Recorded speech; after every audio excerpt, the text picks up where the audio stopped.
There, you're good. Woohoo!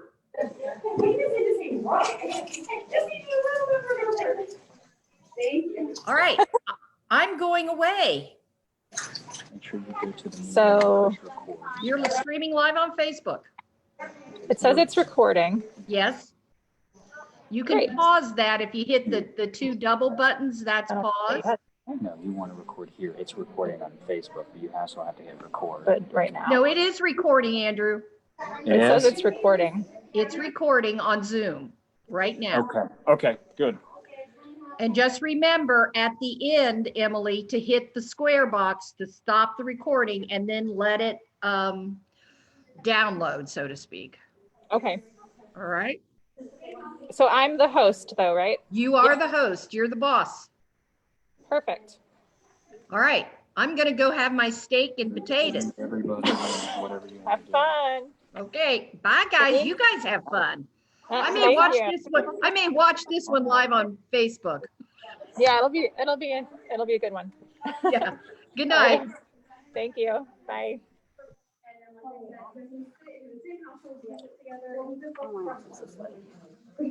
Oh, how was the market? A little rainy? A little rainy. That's what I have on my Galoshes. rain boots and my rain jacket. Nice. That's why I'm sweating.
Emily, I can't hear anything.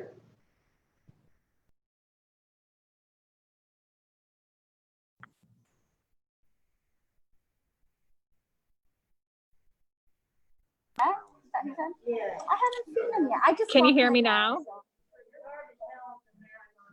I know. It sure is. Emily, can you hear me? Yes, I can. Can you hear me? I can indeed. Wonderful. Thank you so much. And I can hear you too, Emily. Thanks. Very good.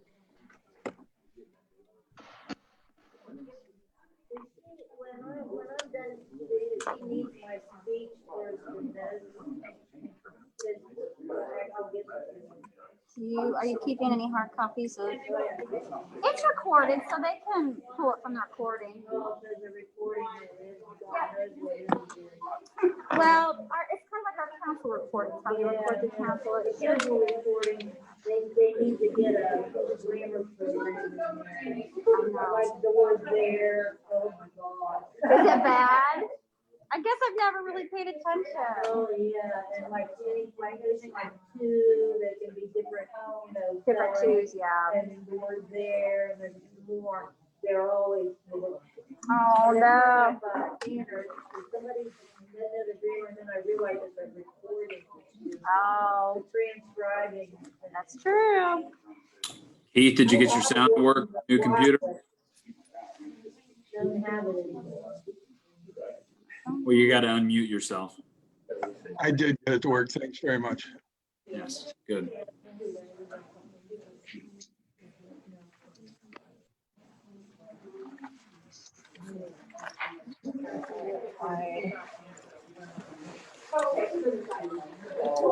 Your bar on the side. Do you have anybody coming in?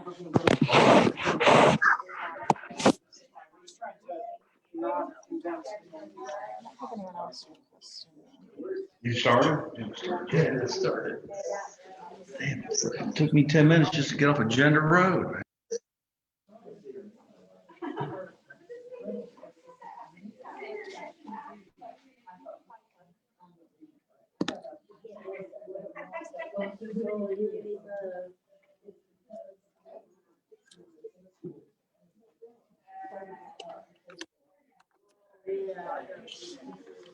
What time?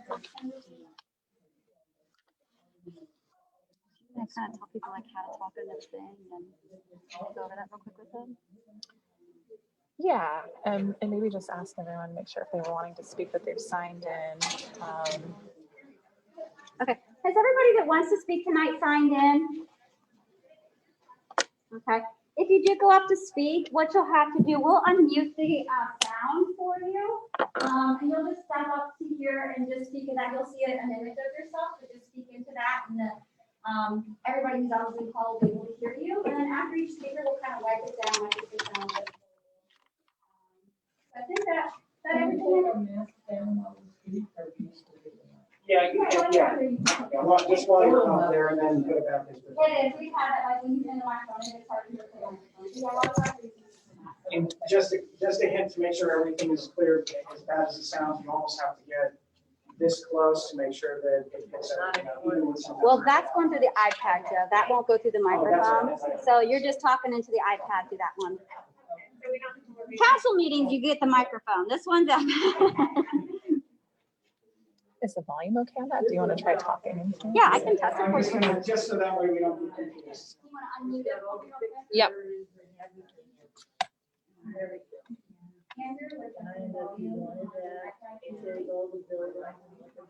Unmute. Andrew, we're testing the volume on the iPad. Can you hear me clearly? I can hear you really well. All right, perfect. Thank you. Emily, is there a special process for signing in? If you're going to speak? On our Facebook Zoom. Our chairman will swear in speakers at the beginning of the meeting. And we will have, the first portion will be the public comment portion. And then once we get to the new business, that's when we will actually turn it over to, we'll do a staff intro, and then we'll turn it over to each applicant to introduce the project.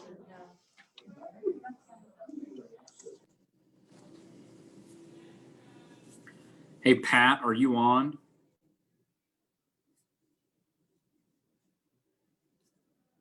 I think he just joined, Andrew. Yeah, he had such a neat signature when he did we drew them together, and his W was different than that. He put it at the bottom. I'm only concerned with sharing my Molly is screen. asking if the host computer is muted. If it is, it will have a hard time recording everything for whatever reason. That mute was here. Did you mute that? I thought you said that was the only one not muted.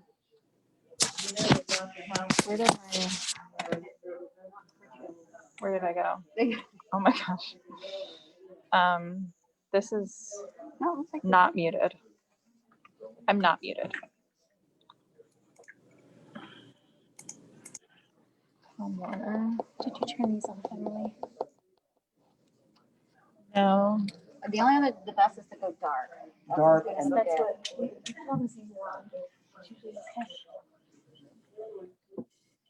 Everybody feel okay? I apologize for the mood lighting. It's just hard to see this with. Can you text Andrew if he knows a Tom Warner? Because they're not on my list either, and they're wanting to get admitted. Tom Warner is the engineer. Oh. Yes.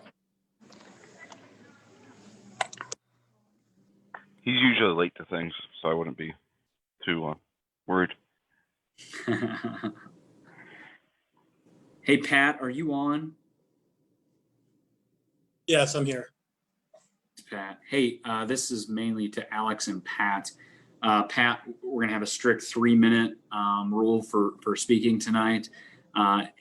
Emily and staff, we've drafted sort of a go through of how we're going to run the meeting to keep order as much as possible.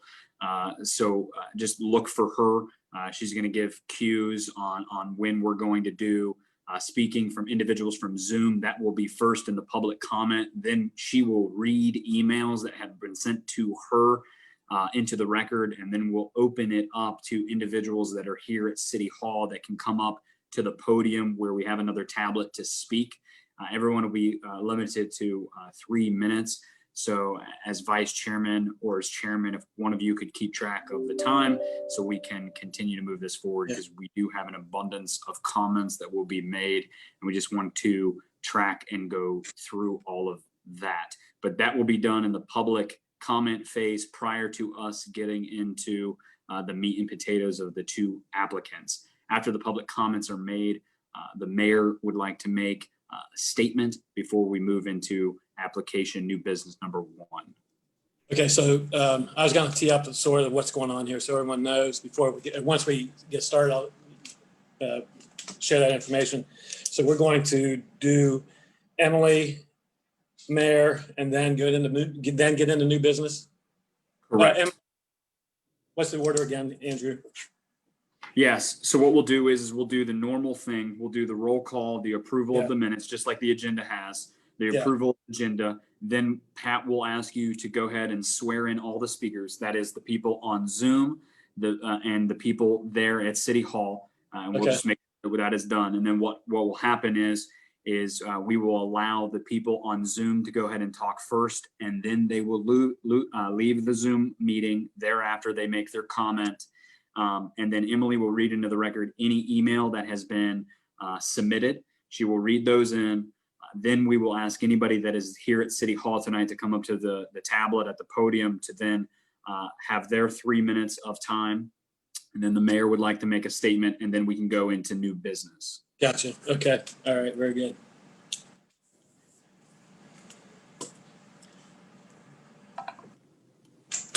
I've got 6:01. Everyone ready to go? Okay. All right. This meeting is called to order. Would you call the roll, please, Emily?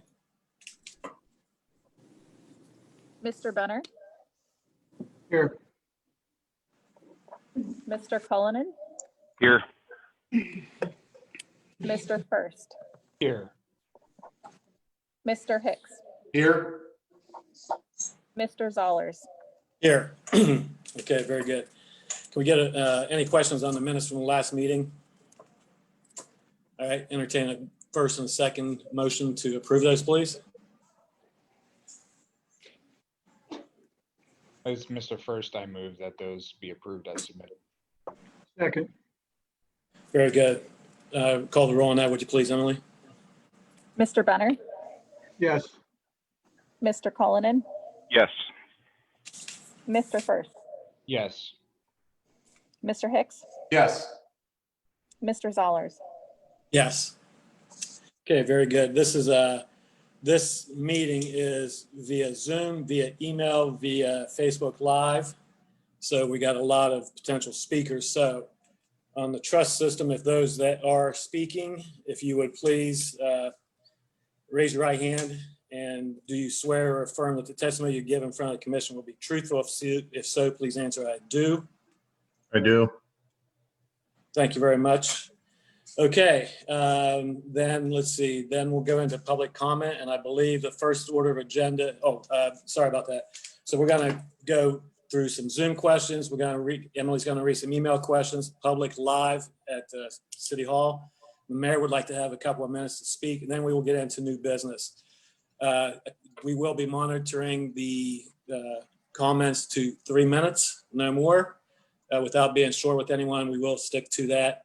And if we are repeating conversations, may be interrupted to move on with that, or it's already been discussed, something along those lines. Any questions, or did I get anything incorrect? Okay. All right, with that then, we'll turn it over to the Zoom questions. Andrew, can you or Emily sort of guide this piece of it for us? Yes, thanks, Pat. Emily has a list of the individuals that are talking on Zoom. I think she's just going to introduce them, and then they will come on and then have their 3 minutes. Thank you. I don't see anyone that has joined the Zoom meeting that was on my list at this stage. So if we want to move on to the individuals who are in the room, that might be the next best. Okay. Are you then going to read in the comments via the email thereafter? Correct. So if you have sent in an email, if you speak, we will not read your email. So it's kind of an either or, and we will limit the emails to the 3 minutes as well. Okay, who is live? And if whoever is live, would please come to the podium and state your name, address, and your question or comment.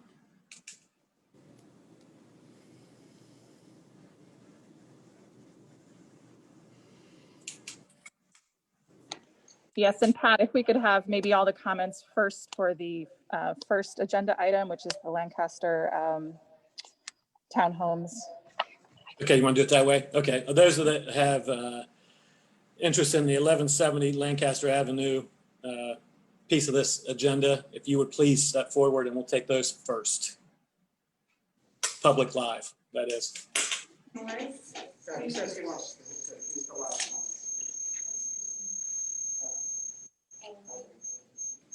Linda? Anybody? Who is live? Who's in the city council? Who's in the chamber? Emily? Anybody that wants to speak with Lancaster, would you want to? Yes. I don't like going first, but who will, right?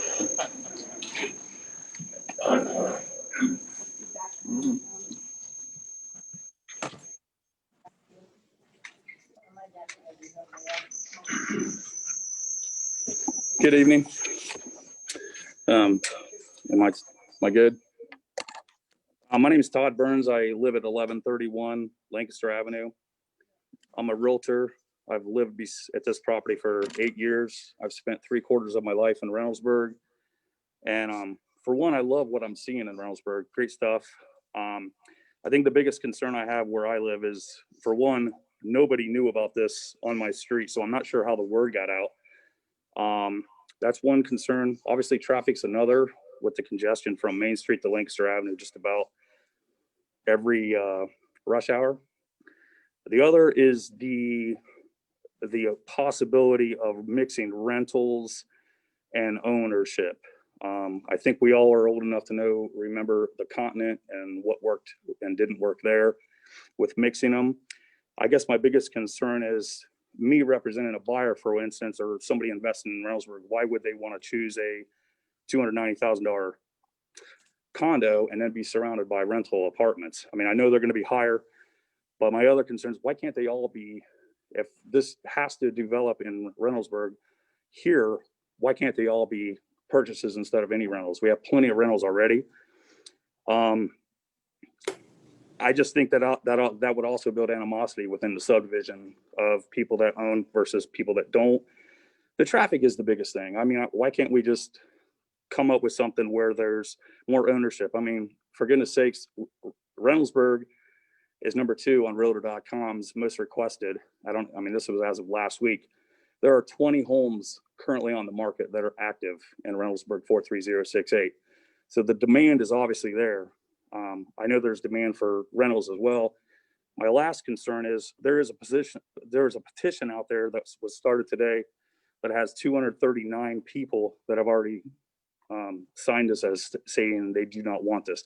This is all within 24 hours and it's still going. So I love the idea of maybe a dog park and a combined condominium place or whatever.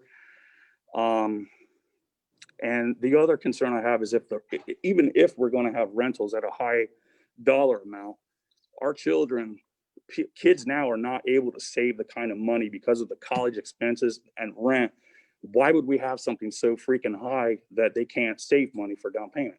Why couldn't we make these all owner occupant to please everybody? I mean, I think that the people at least that are here, to where maybe there's an incentive or a program for these people to acquire a down payment. Mr. Burns, you're 30 seconds, Mr. Burns.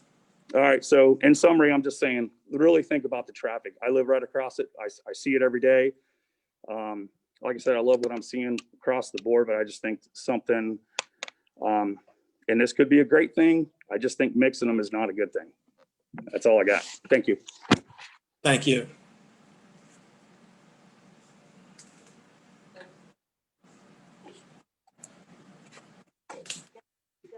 Yeah, come on up, Mary.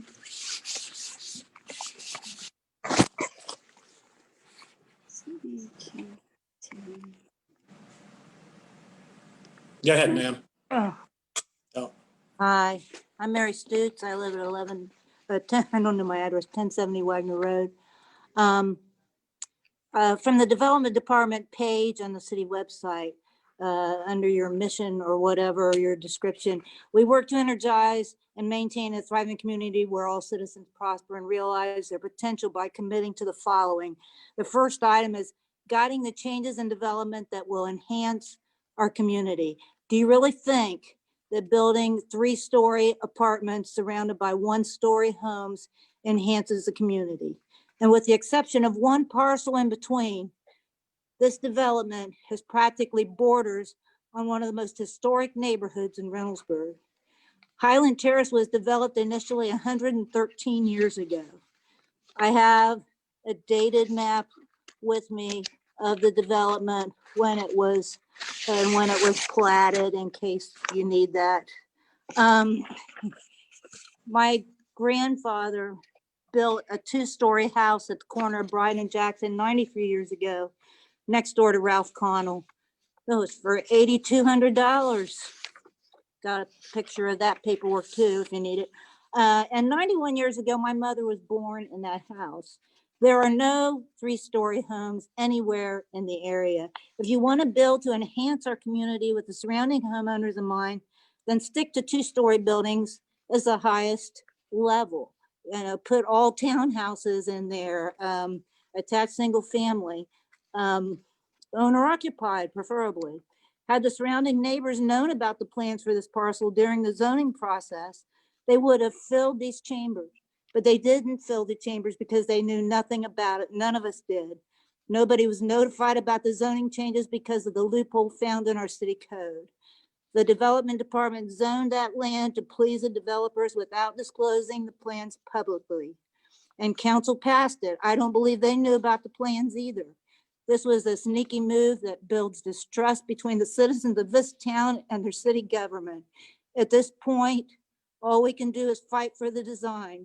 Don't build higher than 2 stories. Keep the neighborhood consistent.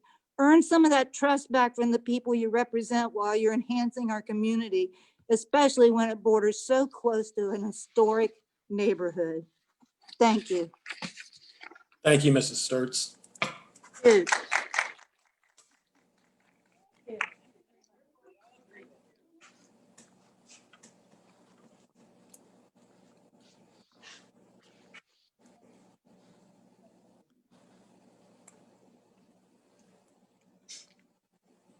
Brett Luzader, 1116 Gibson Road. Thank you, Chairman Zollers and other members of the commission. Ms. Stutes touched on a couple of the things that I want to bring to your attention. Like I said, the biggest concern that I have is the height of the buildings. Approximately 95% of the homes in that area are 1 story. I don't know of anyone that would like to look out their front door, their front window, and see a 40-foot tall building that they got to look at. There are no 3-story apartments in the city. If you really want to put 3 stories out, there's a perfect location down to corner 256 in Livingston that would also be a gateway coming into the city. The other statement I would like to make is in your actual zoning code under residential medium zone says the purpose of a residential medium zone is to complement single family residential development. I don't think this complements the existing area over there. A couple other concerns I have we done a facilities demand for this development? Do we know how much water it's going to use, how much sewer it's going to take up? Have we done a traffic study to know how it's going to impact the traffic? And one other concern is fire safety. There's only 1 driveway in, 1 driveway out. If there's an accident right there close to that driveway, and I know the odds of that happening are slim, but if it does, how does a fire truck get to the back of that development or emergency squad to assist someone? These are just some of the concerns that I think need to be addressed. Thank you. Thank you, Mr. Luzader.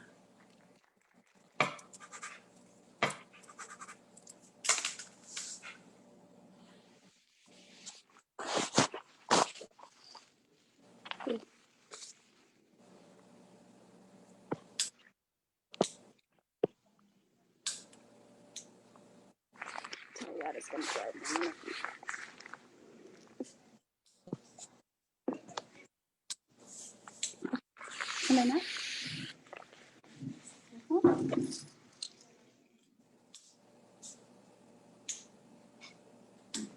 If you want your face to be seen, you have to stand back just a little bit. You can, yeah. My name's Jim Norris. I live at 1139 Gibson Road, and this complex literally sits 8 feet off my property. The only reason I found out that this was going to be a thing was because the property directly behind mine was contacted several months in the past and was told that their property was going to be neighbors with them. That's how we got this word out. We put city council in charge to make sure that our homes, which I've been living there for 23 years, I raised 2 children in that neighborhood. The reason we chose it is it was quiet, it was a safe place for them to live, and that's why we came to Reynoldsburg. Now I find out the property, which I've almost paid off on a 30-year loan, is going to be backyard material for a 3-story condo or condo apartment, whatever it's going to be, complex. And the only reason we found that out is because neighbors were talking. How does that even happen? We didn't even get a say-so on this. So what's going to happen is we're going to come in and talk here. You're going to hear our grievances. You're going to go home. They're going to build their complex, and I'm going to have to deal with it. And sooner or later, one of those 3 houses directly next to me is going to sell, and that's how you're going to get your exit from that place. So I'm going to have exit onto Gibson Road, which already is congested because of the school, which is less than a block. I don't think any of this was taken into consideration. I don't think the people who have invested their lives in our community were taken into consideration. I do believe a developer is going to make a lot of money, and we're going to have to deal with the consequences. That's all I got to say. But remember, you have people like me who were thinking about moving into Reynoldsburg. And if this is what it's going to be, they're going to find another community where it's just as quiet as it was when I moved in. And that's where their tax money is going to go. Thank you. Thank you, Mr. Norris.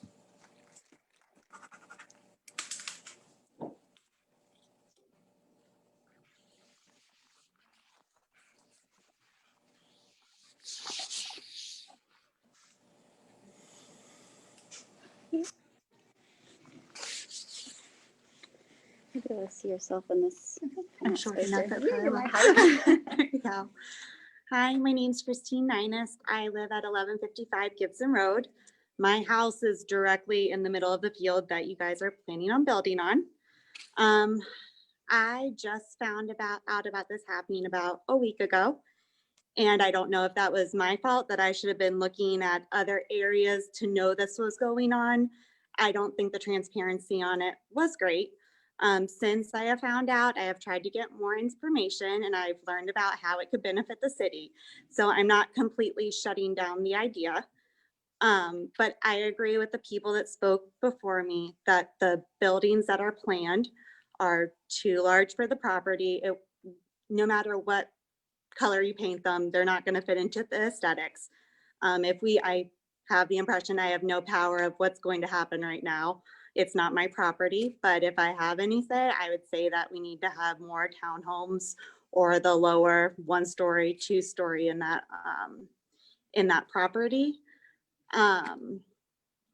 Also, my other thought was that we need to be setting up something to have a privacy fence put up for the neighbors that are backing up to it, and not just trees, because it's going to take a good 5-10 years for those trees to be big enough to provide any shelter to the people living there.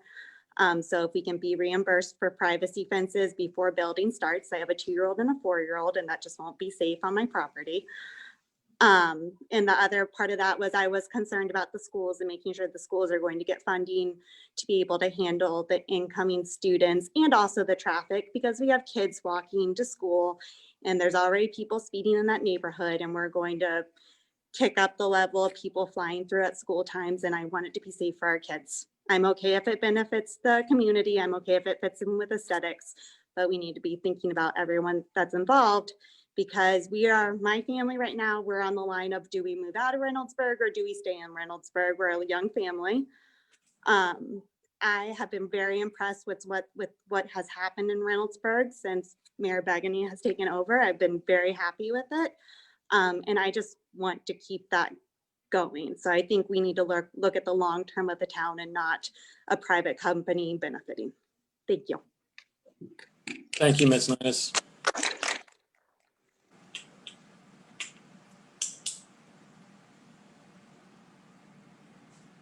There we go. Yeah.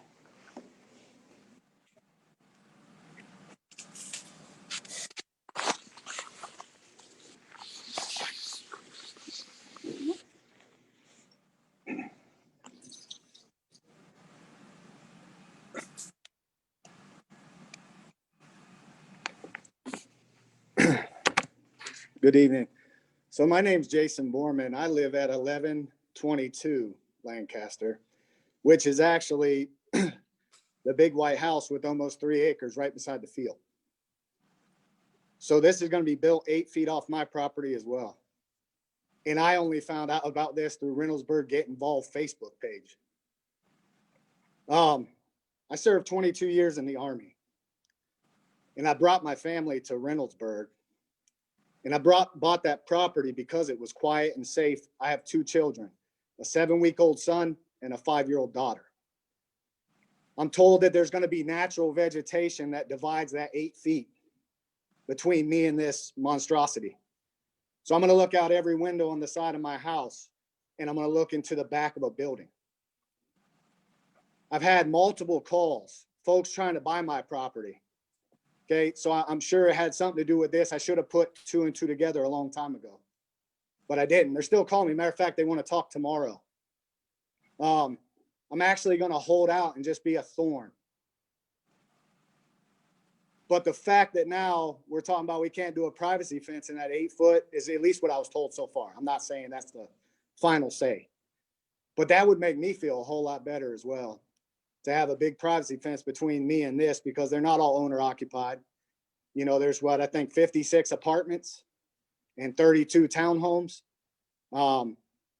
Think about the people. Think about some of us that came back here to call Reynoldsburg home and pay our taxes and just want a safe town to raise our kids. I'm not saying a bunch of criminals are going to move into these apartments. I don't want that to be taken as what I'm saying, but I just think this doesn't fit. It doesn't fit at all. A lot of people have said it, so I'm not going to keep going on that, but I appreciate you hearing me out, and please think about some of the safety issues, okay? Thanks, Mr. Board.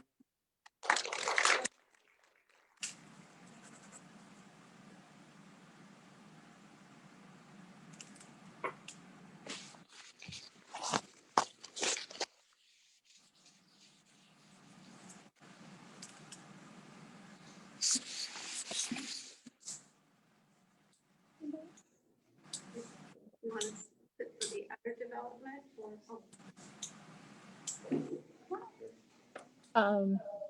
Oh, are you for the Lancaster as well? Yeah, you were gonna read my email, but I'd like to speak. My name is Steve Ruth. I live at 1216 Lancaster, just on the other side of the church. I've lived there 37 years. I grew up in Reynoldsburg my whole life, so I've seen many changes in our beautiful little quiet town.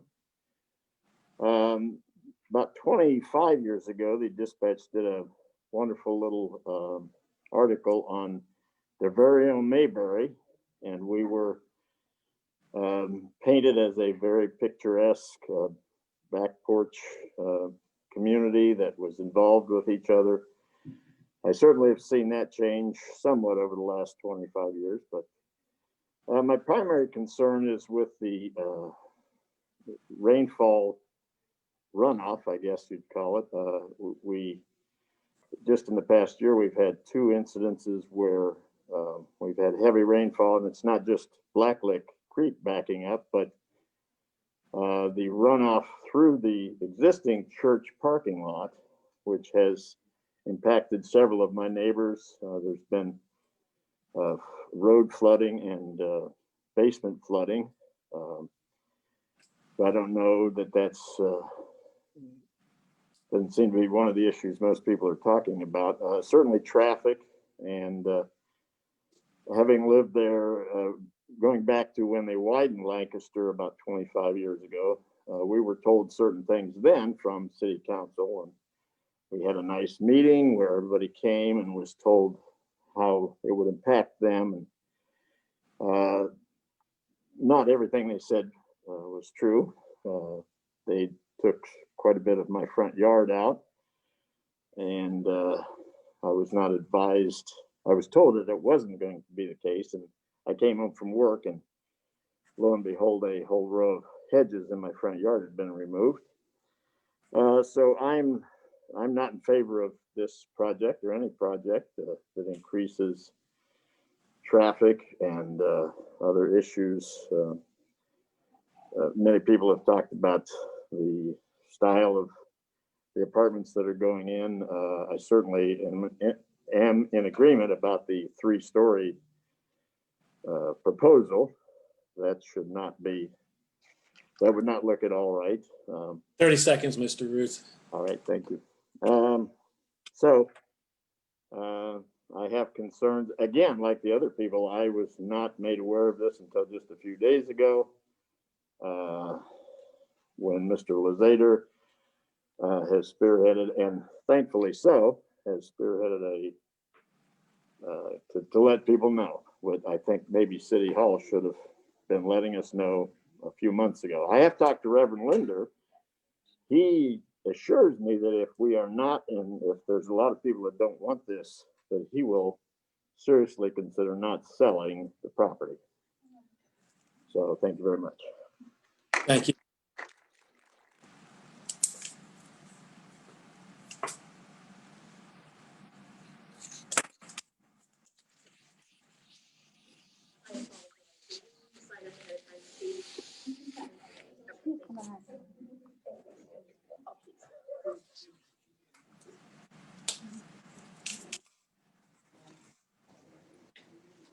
here.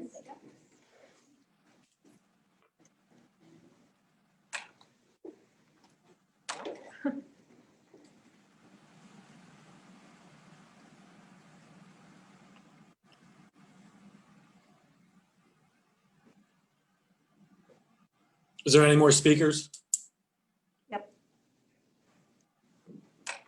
Yes, we're waiting on just one.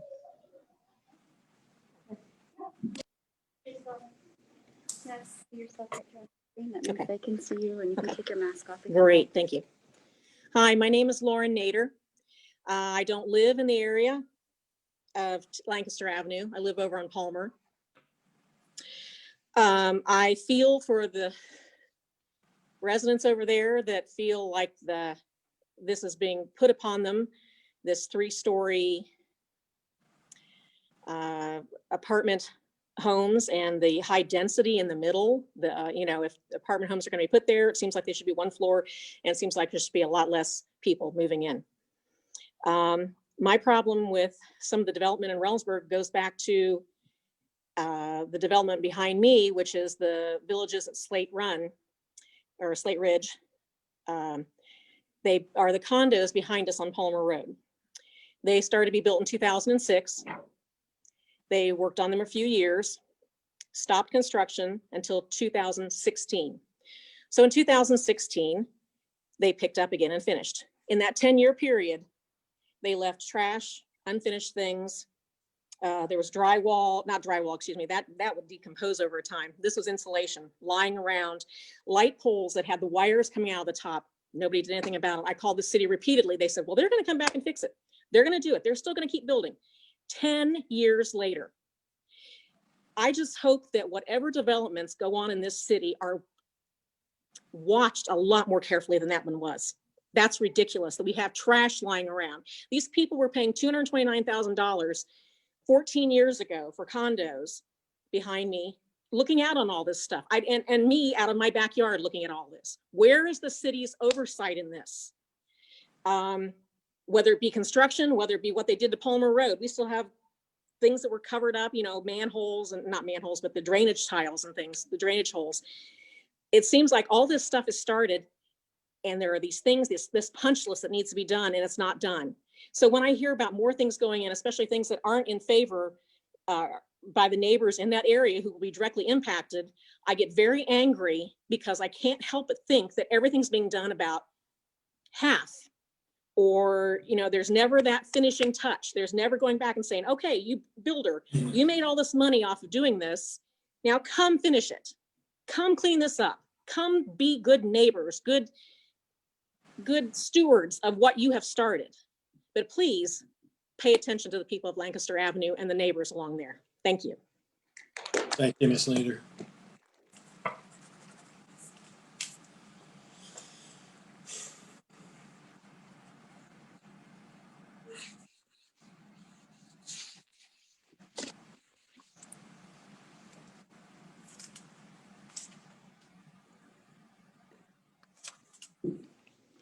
Hello, my name is Tina Ruth and I live at 7328 Bryden Road. And I was born and raised in Reynoldsburg. I grew up in Brookside. And to me, Brookside was always like that down home, small town village. I felt like I grew up in a village and everybody looked out after everybody. And we had each other's back. So I've lived in and around the East Side most of my life. I just recently moved back 2 years ago from living in Southern California. And I came home because living in Southern California it's a nice place to visit. It's a hell of a place to live in. So the reason my significant other and I purchased the house we did on Bryden Road is because I felt like I could have that small town, hometown feeling. I felt secure, I felt safe, and I just loved the ambiance and the quaintness of it. And like everybody else that has spoke tonight, nobody knew about this. So I come before you guys tonight thinking, what have I moved into? Have I moved into a city that doesn't care about the people who live in it, the people who own property, the people who pay taxes? who people that want to stay here and make this their home? Is this just all about money? Because if it is, I might as well move back to California, because that's all it's about out there. So I'm pleading with you guys to consider everybody that has spoken here tonight, everybody that is Zooming in, everybody that has sent an email. Make us feel like we matter, because right now it doesn't seem like we matter. Thank you.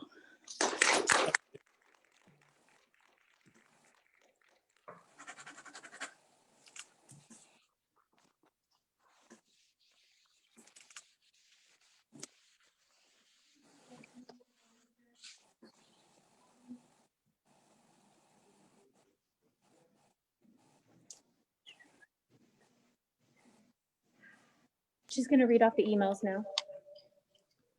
Okay. Pat, I have about 5 emails to read off here. Okay, thanks, Emily.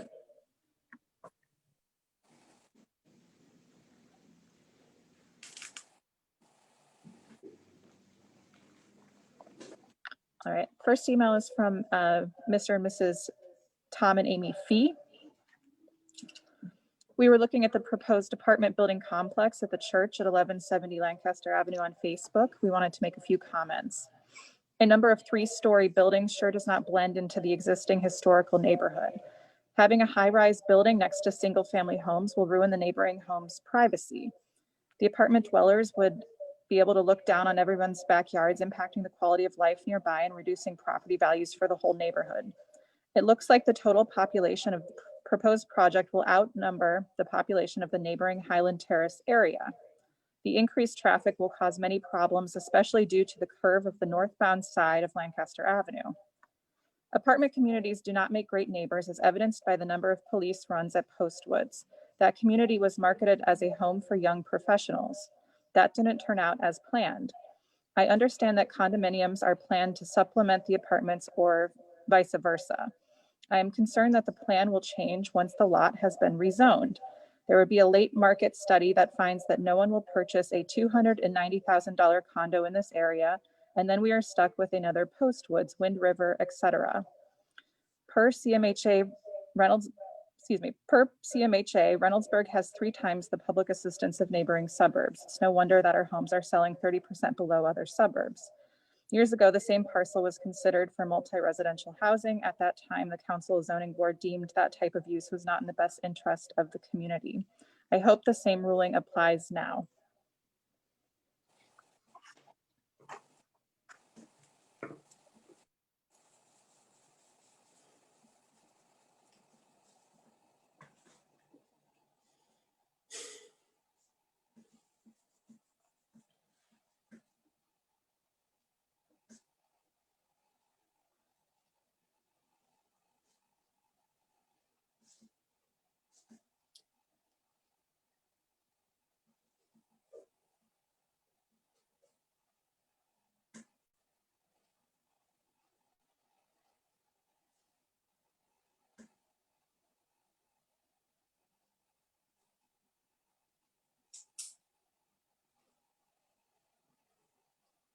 Okay, sorry, we're having some sound issues in here.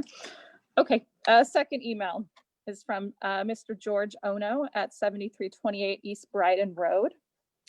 Topic of comment is case number 2020-5357, the proposed project on Lancaster Avenue. From 1959, I was raised in the Brookside residential neighborhood, which borders this property, and graduated from Reynoldsburg High School in 1977. I purchased the property on East Brighton based on its location of where I grew up and the fact this general area was shown on the official zoning map of the city of Reynoldsburg as the ORD Old Reynoldsburg Neighborhood District, which is adjacent to the now proposed project. These are my comments, concerns, and questions. For the record, I have major concerns with the amount of additional traffic congestion flow, including the ingress and egress on Lancaster Avenue that will be caused by this proposed project. Has a traffic study been performed? And if so, is the study available to the residents for review?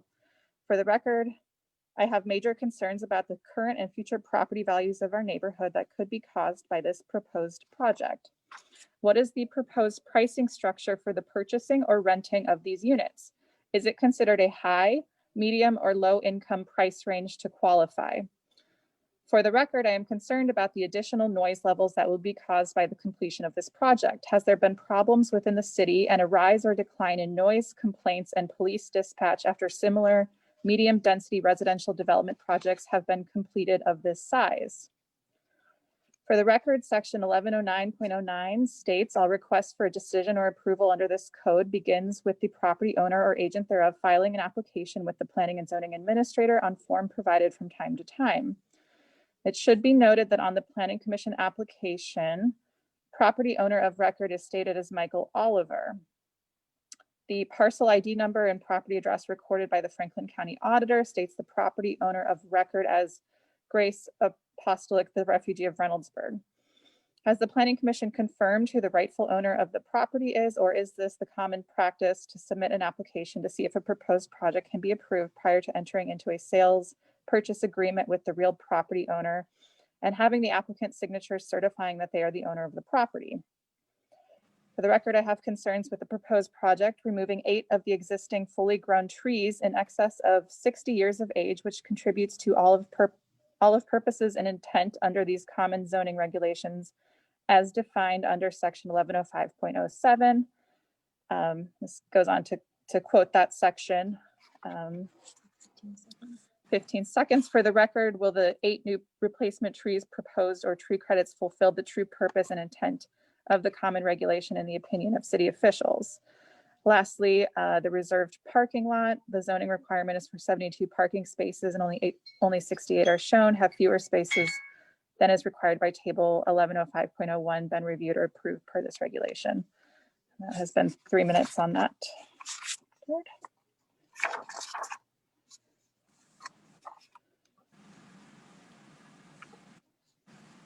Next email is from Mr. and Mrs. Hollenbo.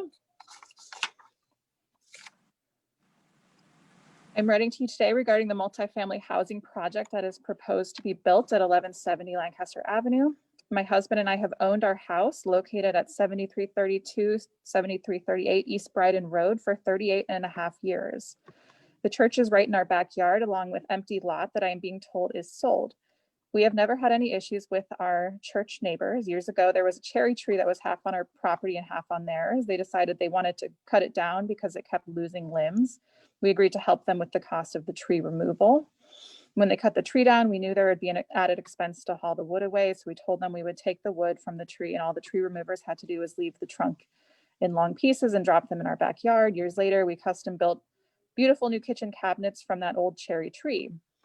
We have always found the church to be good neighbors, even though there is traffic and added noise on the days they have services. It has never bothered us. We were both shocked to even learn that the empty lot by the church has been sold, and to learn about the proposed development is very much a huge concern of ours. The new property owners want to build several multifamily housing units on a very small piece of property. The property is in what I would consider Old Reynoldsburg. Again, I have some major concerns about this proposed project that I would like to have addressed. I know there is a special meeting on this project scheduled for Thursday night, and I plan on attending that meeting virtually. These concerns are, number one, a 92-unit multifamily development being built on that property is outrageous. The new property owners are trying to squeeze all these people into what I consider a very small area. The buildings look like they will be nice, but they absolutely will not fit the style of this old neighborhood. When I drive north on Lancaster Avenue from Main Street, you are surrounded by old 1- and 2-story homes with mature trees. Now they want to put these brand new 3-story modern looking buildings in an area that is clearly well established. If this multifamily housing development is approved, that property is going to look extremely out of place. If you travel even further north on the road, all the houses in the Brookside neighborhood are 1-story homes. These buildings are going to look like skyscrapers compared to all the other homes surrounding the piece of property. I also feel it is going to be extremely difficult to control the occupancy of these units. We know that it is not uncommon that multiple families try to occupy one unit, causing overcrowding. I would also like to know if this development is going to accept vouchers for government subsidized housing, or if this is going to be considered low-income housing. 30 seconds. Parking. According to the information that I have, there aren't even enough parking spaces for 92 cars. Most families have at least 1 car, if not 2. Where are they planning on parking all these extra cars? Are they planning on using the church parking lot for overflow parking? Is this something that the church and the new property owners have agreed upon? If so, that means that we will have to listen to noise from vehicles and people all the time, not to mention the amount of trash that will collect along our fence line. Number 3, traffic on Lancaster Avenue. We can hardly get out onto the road without having to wait forever. How is the city going to handle all the extra traffic that this development is going to bring to Lancaster Avenue? It's bad and time's up. Okay, time is up. Thank you.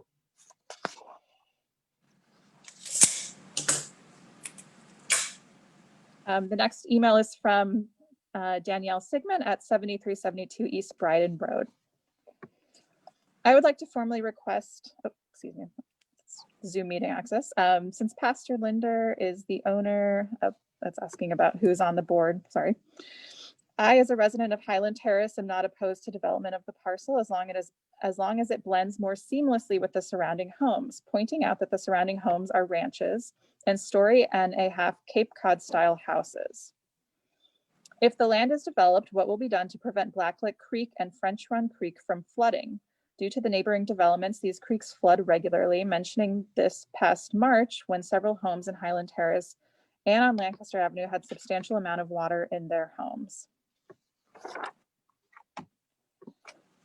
And our final email is from Mike Smith.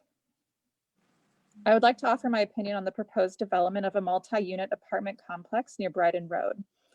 I fully support this development and look forward to its development. I am a homeowner in Saffron Hill area, which is near this development.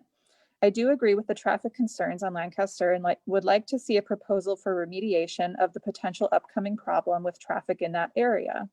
However, I believe, based on the rendering, that this development will give the area a more modern facelift that it needs. Too many people confuse the difference between old and historic. This particular area is aging and needs more modernization projects. Our roads are also falling apart in this area, which is evident on Hill Ridge Road. I am hoping that the new units will bring in additional taxable income that will help in providing funds for basic infrastructure repairs and community revitalization. I hear a lot of people complaining about almost every project that Reynoldsburg announces. Most of these complaints I have read are focused on 2 main themes. The first being that all change is bad. That's human nature to hate change, but we must make progress. The second theme is maintaining the status quo and hindering expansion and revitalization in the area because it will bring more diversification and cultural change. If we want Dublin and New Albany schools and property values, we must change and revitalize our city. We need the taxes, modernization, and beautification that these projects will bring. Thank you.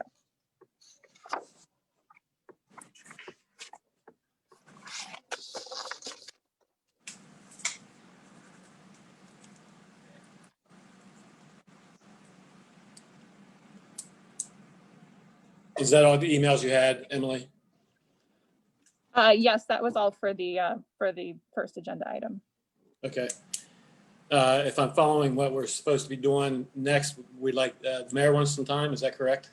I think we just wanted to let whoever wanted to speak about the second application to go ahead and speak as well. We'll start with that via Zoom, then we'll move to the individuals there in council chambers, and then we'll move to any letters that were proposed, and then we'll move on from there. Okay.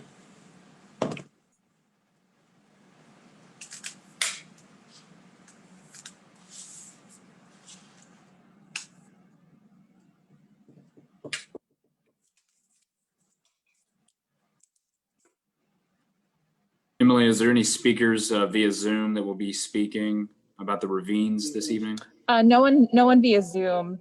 I believe in-house we have a few. Any emails?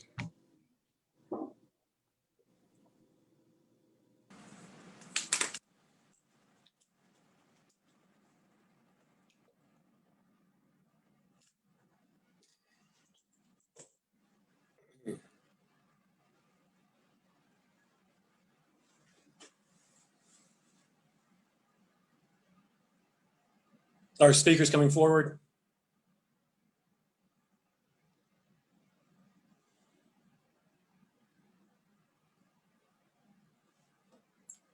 Try again. Yep, you're good. You should be good. Okay, can you hear me now? Yeah, there we go. Okay, my name's Linda Siders. I'm a resident of Kingsley Drive off of Taylor Road. And I'm here tonight as part of the Taylor Woods Housing Development. I am one of the residents, Kingsley Drive, and I'm concerned for Kingsley, Taylor Woods Place, Comoros Court. There are many streets out through there that it looks like from the plot that I've seen are going to be impacted by this apartments. I think there's like 128 apartments going in there. So I've spoken to several of my neighbors about this new apartment development going in behind our homes. Our extremely private backyards are now going to be destroyed by two-story apartments. The lots that we have all chosen to build on because of the private backyards were chosen up to 27 years ago. In November, it'll be 27 years for us. We now will be looking at the backs of these buildings instead of the trees and the fields that we have enjoyed for the last 27 years. And we find that totally unacceptable. The fact that I'm just finding out about it's also unacceptable. We should have been asked, the homeowner should have been given some kind of information about this. We request that if these buildings are to be built, that we at least get a wall or a fence in addition to trees, mounds, planting, something that high enough that will assist in blocking our view of the backs of these buildings and the people in those buildings from looking directly into our homes and our backyards. We hope that with the addition of this to the plans, our property values also will not be dramatically impacted, because I fear that that will be the case to build apartments in the middle of a housing community. Another worry is the possible issue we may have when all of the land is disturbed. We already have drainage issues in all of our backyards, and we've had to deal with that. And so it really concerns us that this is going to make even more trouble for that. I also would like to know, has an environmental impact study been done concerning the wildlife? We have deer families, killdeer nesting areas. Further back in the woods, we have a bat population. Of course, there are any numbers of squirrels, raccoons, all the things you see out in the woods, because right now that's what we have are woods. I'm just here tonight just asking that everything is taken into account before these places are built. And then we have no recourse but to live with them and lose the property values and lose our privacy in our backyards. Thank you. And I just hope that all these points will be considered. Thank you.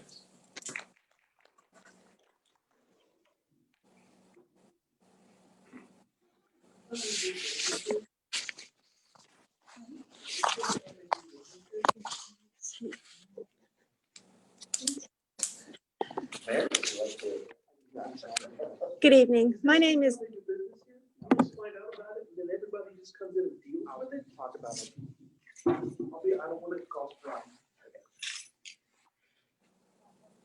Good evening. My name is Kathy Rock, and I live at 8654 Kingsley Drive.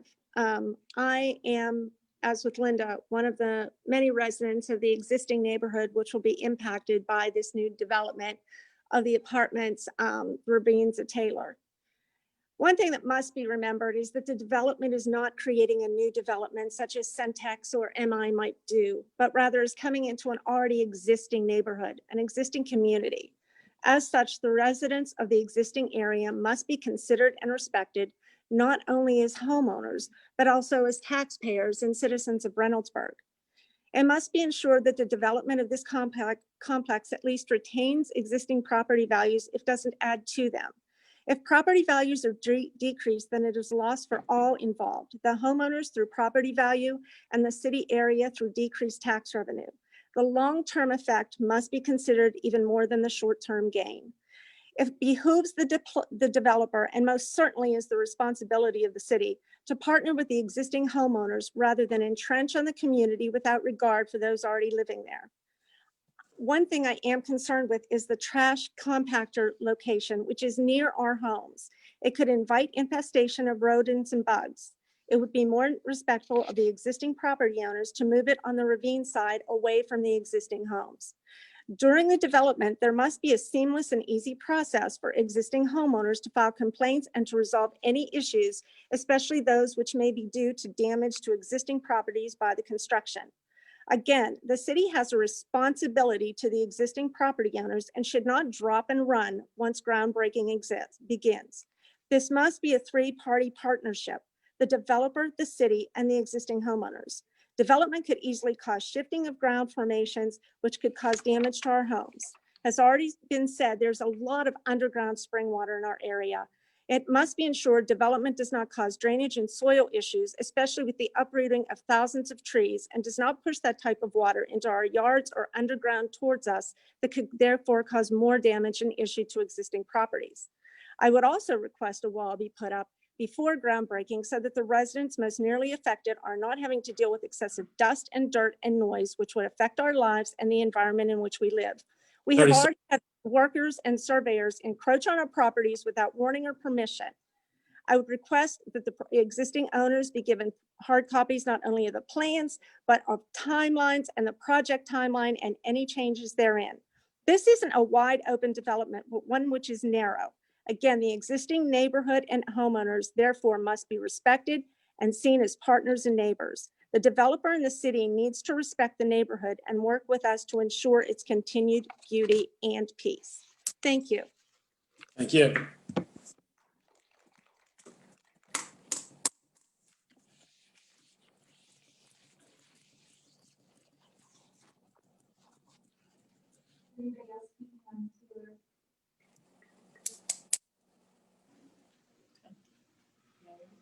Nobody knows. That's the whole thing. Nobody knows.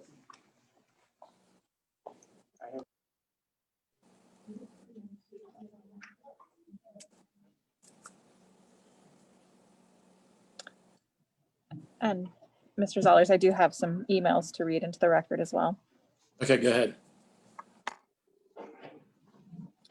The first one comes from Patrick Feeney at 1076 Taylor Woods Place. My family and I have lived in Reynoldsburg for 26 years, and I'm opposed to this project. I have reviewed the plans that were online and have some comments, plus I have a proposal. I am a property owner that has a common property line with the proposed rental complex. This common property line is 190 feet long, which I believe is one of the longest. Here are a few of my concerns in no particular order. Number one, there will be 7 AC units that will face my property, which is the most out of every property that is adjacent to this project. With a fence around these AC units or not, this will be noisy. Number two, I have a 30-foot setback in the front and a 50-foot setback in the rear on my property. The apartment buildings will be 29 feet from our common property line, ? There should be a minimum of 50 feet, just like mine. Number three, I did not find if this project was going to build a fence around their property. With these buildings being 29 feet from my backyard, I believe that it's going to be very hard telling the renters where my backyard starts and where their backyard stops. Year after year, every time a new renter rents one of the 7 units that are adjacent to my property, I will have to have this very uncomfortable conversation. They need to build an 8-foot privacy fence around this project. Number four, on the recorded plat for the Taylor Woods Section 1, there is a Reserve A that shows as part of our subdivision. It is not shown on these plans. Number five, it appears that the AC units or maybe a patios are being built on the sewer easement. What I'm proposing is Reynoldsburg invest in Reynoldsburg. I would like to propose that the city of Reynoldsburg purchase this land for a new park. We could use the engineering plans that are done, which we would pay for, and negotiate the price for the land. I'm proposing that we develop a park that kids can swing on a swing or climb on a jungle gym or safely ride their bikes around a path. The only park east of Kennedy Park is Pine Quarry Park, and this park does not have any of these things. It's a great park, but not the neighborhood park I'm proposing. There is continuous green space between this property on Taylor Road and Pine Quarry Park. I know Reynoldsburg already owns some of the parcels, and this would be a perfect opportunity to develop a walking, jogging, biking path between these properties. Thanks for your time and consideration. The next email is from Vince Miller at 8751 Linnick Drive. I would like to comment on the zoning proposal. Why does the city keep building more multi-use properties, apartments, instead of single-family homes? I'm sure there are developers out there who would build single-family homes on this site. There is currently another site building apartments on Taylor Road just down the street from this location. This proposal is very close to Taylor Road Elementary, and the additional traffic from this many units creates a safety risk for students. This will also negatively affect property values in the Taylor Woods subdivision. I am against this proposal.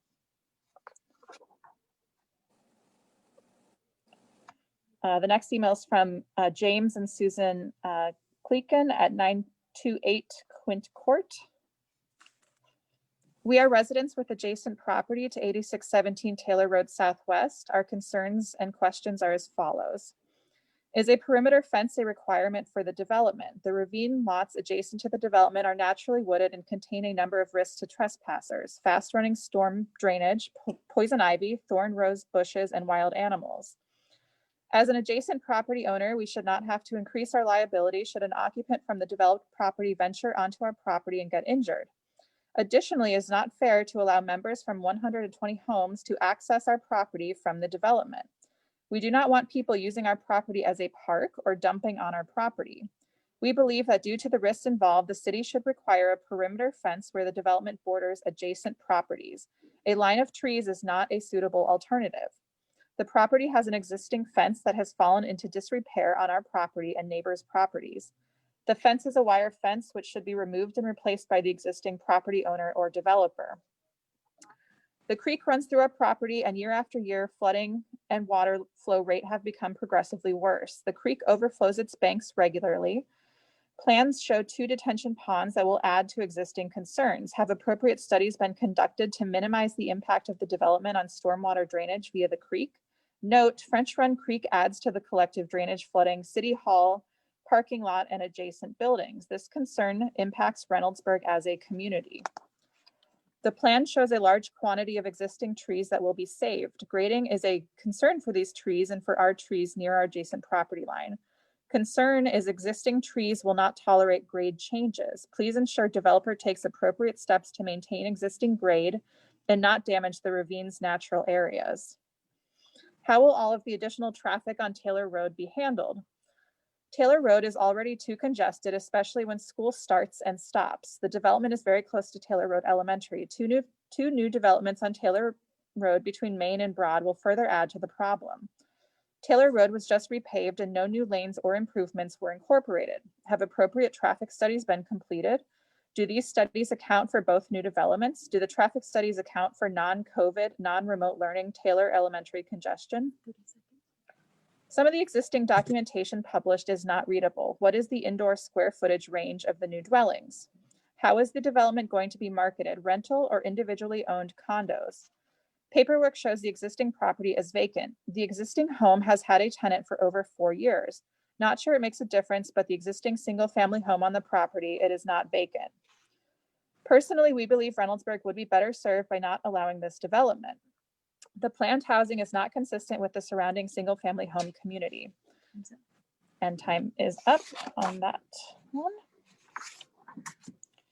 I have one final email. This is from Jeff Cox at 932 Quaint Court. As an adjacent property owner of the above stated property, I have 2 primary concerns regarding the intended plans for the upcoming future development of the ravines at Taylor. First, my property has a creek which takes runoff water from Taylor Woods. If you look at the attached photos, you'll see that my property gets flooded whenever we have an inch or 2 of rainfall. This used to occur about once every 2 or 3 years. However, in the past 5 years, as more properties have been developed on the backside of Taylor Woods, the flooding occurs at least twice a year, sometimes more. The powerful rushing water has shaken loose one of my bridge's footers, not to mention bringing all sorts of debris and unwanted garbage into my yard, which could also become a serious health issue. According to the posted plans, this new development includes 2 new detention basins, which appear to dump excess water down the hillside into the creek that is already at capacity when it rains an inch or 2. My property already takes enough water runoff for the city of Reynoldsburg. This appears to be a serious problem which needs to be addressed prior to the building of this development. I would appreciate someone explaining how this additional water being added to an already overused creek can be avoided. Second, currently there are 2 families who live on the property at 8617 Taylor Road Southwest. The plans for the ravines at Taylor will change the property to approximately 79 townhome units. This will bring more people, pets, and debris to the backside of all adjoining properties. Even though the backside of my property is woods, I really don't want the additional traffic or clutter on my property. No homeowner would. Posting no trespassing or private property signs will not stop these unwanted guests. Therefore, I would like the developer to build a 6 to 8 foot privacy fence on the perimeter of the new development, especially for the wooded properties extending from Taylor Road east towards the back of the new development that will be called the Ravines at Taylor. I realize that the wheels of progress are already in motion for this project. However, my concerns are real and that they will have a huge impact on the existing homeowners in the immediate area. I would like to think that we deserve a little consideration in this matter. The time to address these two issues is before you permit the developer to start the project. Emily, were there pictures included in that email in regards to the flooding? Wasn't sure if that was part of what you printed out. I'm sorry, Mr. Hicks, can you say that one more time? In the email, it mentioned pictures in regards to flooding. Were those attached to the email, or were they? They were attachments to the email. I can try to pull those up if you just give me a few moments here. Where are you going with this question for the sake of time, Mr. Hicks? I just was hoping to understand where this property was that's having flooding problems, and if we could see, you know, where the pictures of flooding up near the house, like neighborhoods like Huber, there's a lot of areas that have some flooding issues going on. So I was just curious, and I was hoping it was already printed off and just attached to the email that she had. Additionally, Mr. Hicks, we'll get into that in a little bit. Emily had forwarded off that email to us and the city engineer and myself, and I'll talk about that when we get into the application, when we really start getting. Yeah, and I'm sure it'll be addressed. I just want to make sure those pictures are part of the record, and it'd be nice. Of course. Yeah. Okay, do we have, we went through live, we went through email. Let's see. Is Mayor next? Anybody else on Zoom?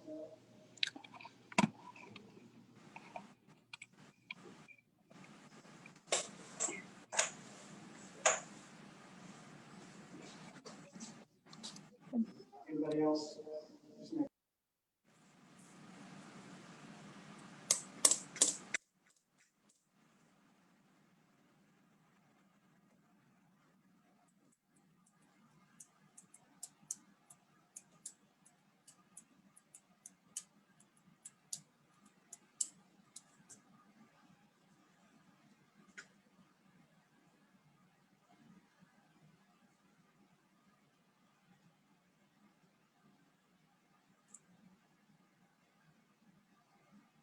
Reason.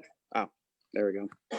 Sorry, everyone. That was a question here. All right, I'll move around. Members of the Planning Commission, good evening. This is Joe Begany, 8840 Kingsley Drive. While I'm addressing you tonight, this is also for the residents of Reynoldsburg and hopefully those that plan on living here in the future. The last few weeks have seen a lot of discussion about the role of city government in development. To save a little bit of time, I'm going to kind of speed up the process. In January of 2018, previous Reynoldsburg City Council passed a comprehensive master plan detailing a shared vision for the future of Reynoldsburg at a cost of $120,000. As you can see in Exhibit 1, which I have here with me, but this was prepared when we thought we were going to be live, and I have additional for the audience. This is a future land use map that was a product of the comprehensive master plan. The next step was to allocate over $150,000 in funds to CalFE to create a comprehensive zoning plan based in large part on the comprehensive master plan. For 11 months, the previous council was kept informed of the progress of the zoning plans, including a public hearing in October of 2019, where the comprehensive master plan and the proposed zoning map at the same time were displayed. The previous council and planning commission made their suggestions, recommended changes to the numerous areas. Seeing that the plan was not ready for a vote, the previous council left it to the incoming council to finish the work they had started. In the first few months of 2020, council had a work session to get up to speed where the zoning plan was before any action was taken. Even Planning Commission had continued suggestions for revision. Most of the attention towards the proposed Wagner Road apartments, and the council listened to the community and denied those changes. Other areas were brought up, including the area off of Lancaster Avenue, specifically mentioned this property on the Thursday, February 13th meeting, where changes to the area were proposed by a resident, and those changes were also accepted in the final zoning code. This makes sense as to not take a majority of the work done by the previous council and waste the taxpayers' money on rejecting that work. That brings us to today. The city's established a zoning plan developed under two different councils over 18 months to stream the process for development. The process is a key discussion point with new developers of commercial and residential properties, and they're thrilled with the opportunity the city presents them. There are checks and balances and a thorough review process that will continue to improve as we move forward with several revisions planned to be included into council in September. Our hope is that bringing in various levels of residential development will strengthen our case that businesses like Cameron Mitchell's, Jenny's Ice Cream, and other entertainment options have said that they will not come here because it is not profitable for them. All of that being said, this is really about a private landowner selling their land to a developer. The city works with the developer to make sure their development matches our code and comprehensive plan. If our playbook of sorts needs to change, we welcome it. Council can do so when they requested to. Now, the large majority of Reynoldsburg lives up to the city of respect, but occasionally, and typically on social media, that respect ends at the keyboard. Statements that apartments bring in crime, lower poverty values, attract the wrong sort of people are common. Given the history of Reynoldsburg, it is easy to see why people feel that way. Years of neglect towards existing apartment complexes have only added to those views. Every day, our code enforcers are out holding apartment complexes accountable for their properties. There was 1 week ago tonight, a complex appealed the violation around screen dumpsters that help prevent trash. Their defense of why they had not followed the code had 2 points. One, city codes had not been enforced, so it was unreasonable to expect compliance now. And the second was using the Fair Housing Act, saying code improvements would increase rent on the mostly low-income tenants they served at this location. While I found their defense laughable and insulting, we did come to an agreement to the dispute. We held them accountable. This is not the last time. We will bring those who don't feel the rules apply to them, we will hold them all accountable. This is a controversial topic. I live right next to one of the properties being proposed. The reality is the situation, these are things that had been brought out before, and we will continue to do a better job of bringing this to the residents in Reynoldsburg when potential developments do appear. I look forward to the recommendations of the Planning Commission, as you are the ones that have the power in this position. I will take questions after the meeting is over from residents if they choose to, or they're obviously welcome to come and comment with me at any time, through email or in person. Thank you. Thank you, Mayor. Okay, I believe that wraps up all the public comment. Correct me if I'm wrong. The question of him, is that possible now? Who's asking that question and who's it directed to? It's directed to the mayor. I just wanted to confirm something you said. Yes. So that you had mentioned that, the business that's coming in, Cameron Mitchell, et cetera, and bringing business. So bringing that finance into the city of Reynoldsburg, is that considered more important than the lives and property and desires of the people of Reynoldsburg themselves? No, it is not. It's just a statement of fact. So it's not more important though? I'm just saying that it is a statement of fact. No, I Can you understand. clarify that it's not more important? No, it is not more important. Thank you. Okay, thank you. All right, let's go into new business. What do we want to do? We want to have the applicants discuss first, and we're talking about the Let's just go to item number C first, the unfinished business. We'll move on from there, and then we'll go right into the D, new business. We'll allow Emily to read off application for the number 1, and then we'll have whoever is representing that application come up and speak, and then we'll do a Q&A with Planning Commission and the applicant, and then we'll move on from there. Thank you. Okay, let's do it that way.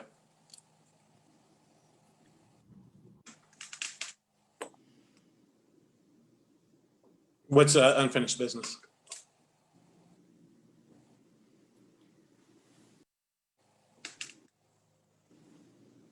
I do not believe that we have any unfinished business. I just meant if Planning Commission did, if they would like to bring anything up. I have a blank screen. I don't know if anyone else does. Emily's pulling up some applications, so we can move right into new business. Pat, when you're ready. Okay, Emily, let's get everyone back on Zoom or whatever we need to do to make that happen. And then if you could have whoever's representing the Oliver project start, then we'll go in, then that would be great. Good evening. My name is Laurie Gunzelman with Gunzelman Architecture Interiors. I'll be representing the Oliver Project and presenting it to you this evening. First off, I want to thank the City of Reynoldsburg, its residents, and the members of the Reynoldsburg Planning Commission for the opportunity to present this project this evening. It's been a long time in the planning process, and we are really excited about it. I'll wait for the screen to pop up with some of the imagery.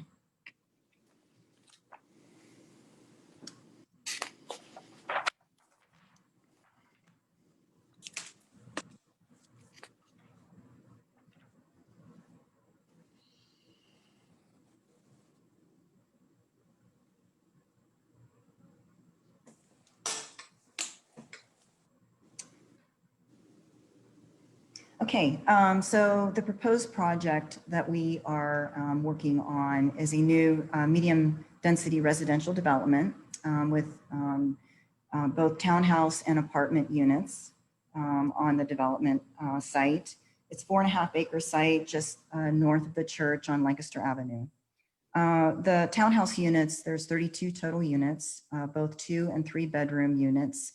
The first level is an attached garage, and the first level of living space actually occurs on the second level. And the bedrooms are on the third level in each of the townhouse units. The apartments, which actually are located within the center of the development, have 56 total units. They're divided in 18 unit type buildings with open stairways. We have green space in the middle of the those apartment dwellings. If we want to go to that next slide, maybe you can see some of the site information that I'm talking about. And that information then is there. Oh, there you go. So there's green spaces on the inside, which we have balconies and open air space that looks down into those courtyards. We also are creating a bit of a boulevard that happens from north to south with a park pavilion happening on the very end. And the intent is that we would add a lot of trees and greenery so that these would be walkable spaces. A lot of developments that happen don't have areas to walk. This is meant to have sidewalks and be enjoyed by not only the community that we are developing, but by neighboring communities as well. It's not meant to be insular. We're meaning to really create a vision for people to be able to walk through and feel comfortable walking by someone's home. I think the other comments that have occurred is the parking. We do have 2 parking spaces per each townhouse unit, and we have 1+ for the apartments. The apartments are both 2 bedroom, 2 bath, as well as 2 bedroom, 1 bath, and 1 bedroom, 1 bath apartments. So there's a nice mix of different types of units that would be for rental. The townhouse development is for the for sale product. It is being sold at market rate. I believe that there were some comments about this being subsidized housing. It is not. It will be at fair market value. The elevations that we are proposing for the community is really taking cues from a lot of the architecture that is happening all around the city of Columbus, really. We're using materials that are durable, easy to maintain. There'll be black windows, and we'll have board and batten siding and brick and some others, fiber cement board type products. So most of the elements that we're using are actually quite a nice blend of materials. There we go. Thank you. The development also is has a few amenities. It has a dog park, I think was mentioned in the, that's really meant to be a community space. That we understand that there are neighbors that are happening around the property that would, benefit from something like that. We also have looked at FEMA maps and have looked at the areas of flooding, and we are in the area of minimal flood hazard for this particular area. And we also have looked at the opportunity to create connections both north and south to the various areas. As far as the traffic studies and other things that might have been mentioned, of course, we're performing our due diligence and having traffic studies performed, as well as all of the other types of code and regulatory requirements that the development of this nature would require of the city. But I did talk to the developer, and he's really invested in working with the community. He wants this to be integrated in with the neighbors. He does not want people to feel as though this is going to be something that is an isolated community. He works with an experienced team, and he is respectful of the comments that were presented this evening. And he endeavors to work with the city and creating an environment that is walkable. It's meant to be projected as a nice quality neighborhood, and he wants to be a good neighbor and understands that he will endeavor to work with you to make sure that that happens. This is some of the renderings that we have. There's another rendering of the apartment block. Yeah, these are the apartments. And again, we will be incorporating a lot of trees in the development, as well as shrubbery and greenery to soften the built structures.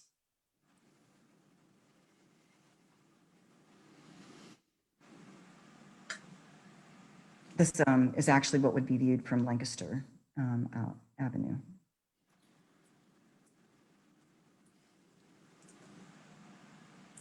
The only person I can see is Laurie. Sorry, Laurie. Yes.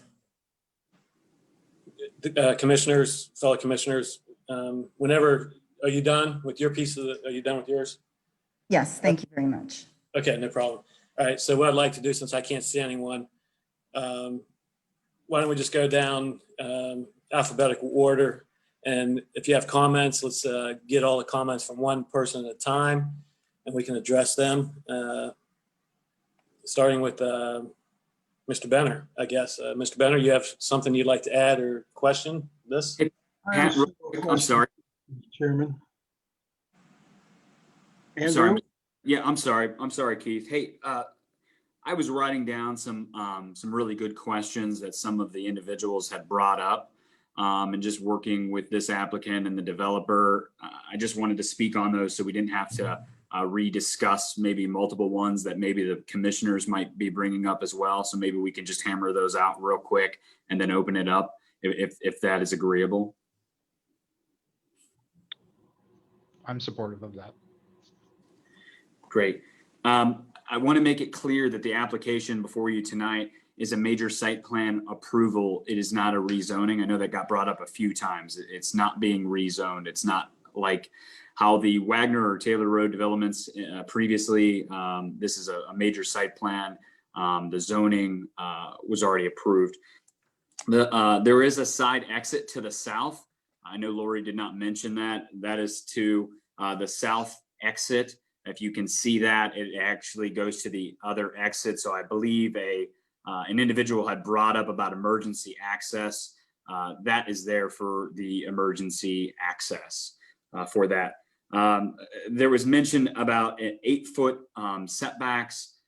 We have an aggregate for the city of Reynoldsburg in our zoning code. So when talking to the developer earlier, one of the conditions we'll need for that tonight is actually for the sides to be 10 feet, which they have already agreed to. So we'll just need to make that condition because what's being shown tonight is 8-foot side yard setbacks. And then I think it was also said that there was an 8-foot rear. That's actually a 30-foot setback to the rear. And this picture here gives a pretty good representation of the surrounding landscaping. In our zoning code, we do require professional landscaping to buffer that. I know fences got brought up tonight, and I'll leave that to the Planning Commission to decide with the developer on how they would like to approach that, or if they feel more lush landscaping can be done. Additionally, I wanted to make it clear that the property as it stands right now does not pay taxes as it's a religious representation owns the piece currently.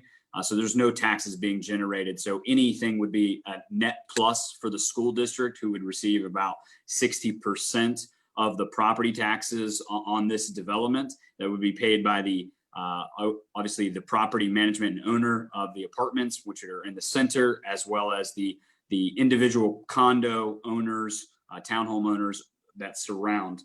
And then the biggest thing that I wanted to talk about that got brought up was the water impact, which I'll also talk about for the next application as well. The two wetlands in the front, the purpose of those are the water retention purposes that are needed and required for this site. We'll go into a much further site civil design with our city engineer. They will have to go through City of Columbus jurisdiction to get water, sewer. They'll pay it obviously through Reynoldsburg, but it becomes, there's a calculations that they have to meet to end up building in the end. Additionally, those wetlands could have just been ponds. The developer has opted to make them green space, active space. And with this development, you're probably seeing a lot of flooding because it's an empty field. Therefore, you get a lot of sheeting. We've been dealing with this a lot across the city, and we've had one of the wettest years on record. I think it's the second ever. So there's a lot of water that's out there. Additionally, there's 132 parking spaces in the development with a total of 88 units. The zoning code actually allowed this development to go up to about 112 total units, so they're much lower than that. And then they have 132 parking spaces. That does not include the 64 spaces within the garage in addition to that. So I just wanted to put those information out. I know that there may have been some questions. Additionally, I know that it got brought up about lot coverage. We have a 60% lot coverage for developments. They're at 66%. Their allowance to the 66% per code was because they are allowing that dog park to be active for the neighborhood at large to come on there, as well as the additional wetland and green space. And then added on top of that, they're not using just impervious pavement. The middle aisle and some of the entrance is actually impervious, meaning they'll be utilizing some form of paver, which allows the water to penetrate and seep in naturally. Therefore, they get a credit for that per the zoning code. So I just wanted to brush on some of the really good questions that were brought up tonight, so people could have some factual answers to those. Just to clarify, Andrew, real quick, the hatching on that plan is pervious, not impervious pavement, right? Water will run through the areas that are hatched. Correct. If I said that opposite, I did not mean to.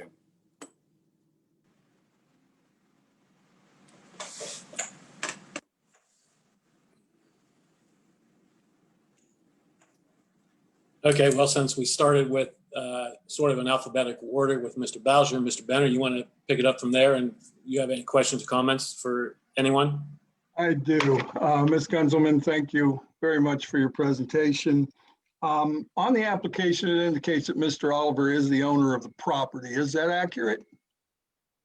I know he is in current working with the lot split to achieve the ownership of that property.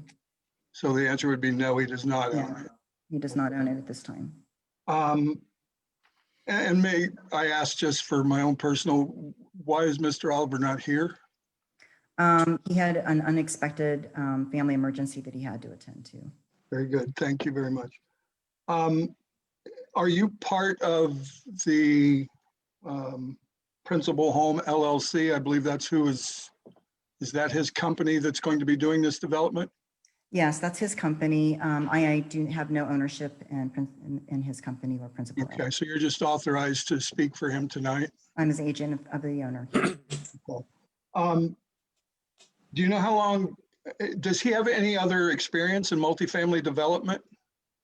To my knowledge, this is the first of this type. He does do multifamily and residential improvements and development, but this is the first of this type of project. Okay. On the website, I could only find where there was some house flips that were done. Who will manage the apartments? I don't have that information. I'm sorry. Wow. Okay. And you said, how will you arrive at your market rate for the sales for the townhome units?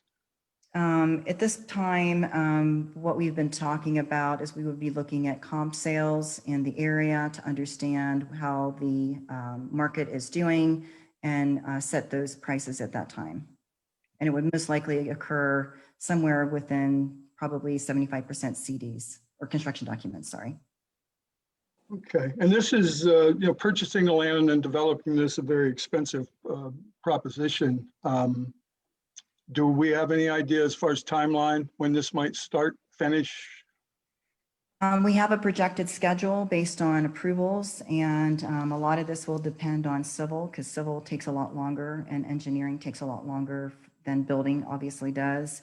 We also have to go through an Ohio EPA approval process. We have projected out that we believe that we'll be starting, hoping to break ground sometime late March, early April. Mr. Chairman, thank you. Thank you. Mr. Cullinan? I think the concerns I had about the development were, brought up by the residents going forward about the 3-story to 2-story, maybe 1-story in the surrounding areas. I don't have any further comments aside from what Mr. Benner brought up along with the residents. Okay, very good. Thanks. Let's see, F before H. Mr. First, you have anything? Yes, thank you, Mr. Chairman. For public record, I do live right down the road from this development. I live on Lancaster Avenue in Old Reynoldsburg. When I moved into town, my home immediately across the street, there was a blighted property. It also joins Mr. Hicks' property. It had been blighted and abandoned for over a decade. My own home was in a state of disrepair, and now it is worth, according to the latest property values I was able to ascertain, more than twice what I paid for it. I think this particular project adds immense value to not only the neighborhood, but also to Reynoldsburg as a whole. I grew up outside of New Albany, and I remember it before anything was there at all but cornfields. And if you move this project just a couple miles up the road on Reynoldsburg New Albany Road in New Albany at the proposed pricing that has been shown, they would eat this up. Every unit would be occupied immediately. I think this is just a tremendous opportunity that we have for the city of Reynoldsburg using very high quality materials. I think it's a very attractive design aesthetically, and I'm very appreciative of the applicant for bringing it forward. Thanks, Mr. First. Mr. Hicks, you want to make some comments or questions? Yeah, thank you, Mr. Chairman. As Mr. First mentioned, I live on Lancaster Avenue, south of Main Street. And I'll kind of share the same story. My wife and I bought our house on the south part of Main Street. It was vacant and had been empty for 10 years and run down and abandoned. A lot overgrown with trees, and most of the houses around us were in poor condition. And that was in 2012. And from that point until today, our neighborhood has significantly changed and improved. Old Reynoldsburg now has places to go and things to do. Prost and the new Vicks. It's the lifestyle, and Old Reynoldsburg has significantly changed. I'd like to make, and Mr. Chairman, I promise I'll try to be brief, but this project, I think, there are some valid concerns, and I think there are some things with neighbors that we need to make sure that we are addressing. I'm always a stickler when it comes to property boundaries, and the setback only being 8 feet, but then, you know, potentially 10 feet here to the property to the north, I think is of great concern. And the properties that back up to this property on the back, I think need to make sure that we are properly addressing our residents and neighbors' concern. I think that this is the type of project that overall fits within what we were hoping to achieve as going through this long process of planning and rezoning of the city. Because I think that Old Reynoldsburg will become more dense. There will be more density. It will be more walkable. More housing closer to the center of our city is a good thing in regards to lifestyle and what's going to happen with that. Understanding that there will be additional traffic from this project, but additional traffic has to be mitigated, and we can mitigate traffic through the tax revenue that it will be generated in order to update our infrastructure and our road system to accommodate that. Some of the specific things that I think that we as a board need to consider is the building height. I think that if this was 2-story townhomes with the 2-story gardens in the middle, would be much easier to approve. I think having the 2 stories above the garage, effectively making it a 3-story building, backing directly up to single family and single family down the street makes it somewhat challenging. So if there's a way that the developer can accommodate the same goals here, this project, and taking the 3 stories down to 2, I think that would significantly reduce the amount of concern from the neighbors. Sort of a technical thing, the wetlands out front in regards to stormwater. I think that we need more detail on how those are going to be planted and maintained. A wet basin is tried and true and been done many times before. And I'm not saying that I would prefer a wet basin over a wetland basin, but I have done wetland basins before on other projects in other municipalities, and I have had to be educated on them, and that they do require very specific planting details and also different than what most people are used to in regards to maintenance requirements, which are details that I think could be addressed in a plot grade and utility plan, which would come later in our process. But I want to make sure that something like that is addressed because it's going to be front and center on this project. And I want to make sure that that wouldn't become an eyesore because it wouldn't be maintained properly. So that needs to be on a plan on how it's addressed. And if you end up doing wet basins with fountains in them, that's okay too. I don't have a problem with that. The vegetative buffer around the property, obviously there's a need for it on the northern property line, the single family owner on that side. There's currently no vegetative buffer shown on the south side where there is a parking lot. And this is less of a concern about the church. I don't think that residents of the church are going to be concerned, but that when those cars are parking, they're going to be, the headlights are going to be pointed directly into a lot of these units. So I think that a vegetative buffer needs to be included on the south side. And I think that we need to, if the units are going to be 3-story, something else needs to be done with the vegetative buffer on the north side, because those units will be visible from that property owner in their backyard or in their house or in their garage or anything. So something needs to be changed there. Specifically, another detail, the asphalt shingles, the section that you showed on asphalt shingles is like a square, it looks like sort of a 15-year is what they call it, asphalt shingle. I think that we would expect that and Reynoldsburg to be a dimensional shingle, like what they call a shake style, or if you're able to do a metal roof, which is what it sort of looks like on some of the renderings or some of the black and white drawings of the buildings.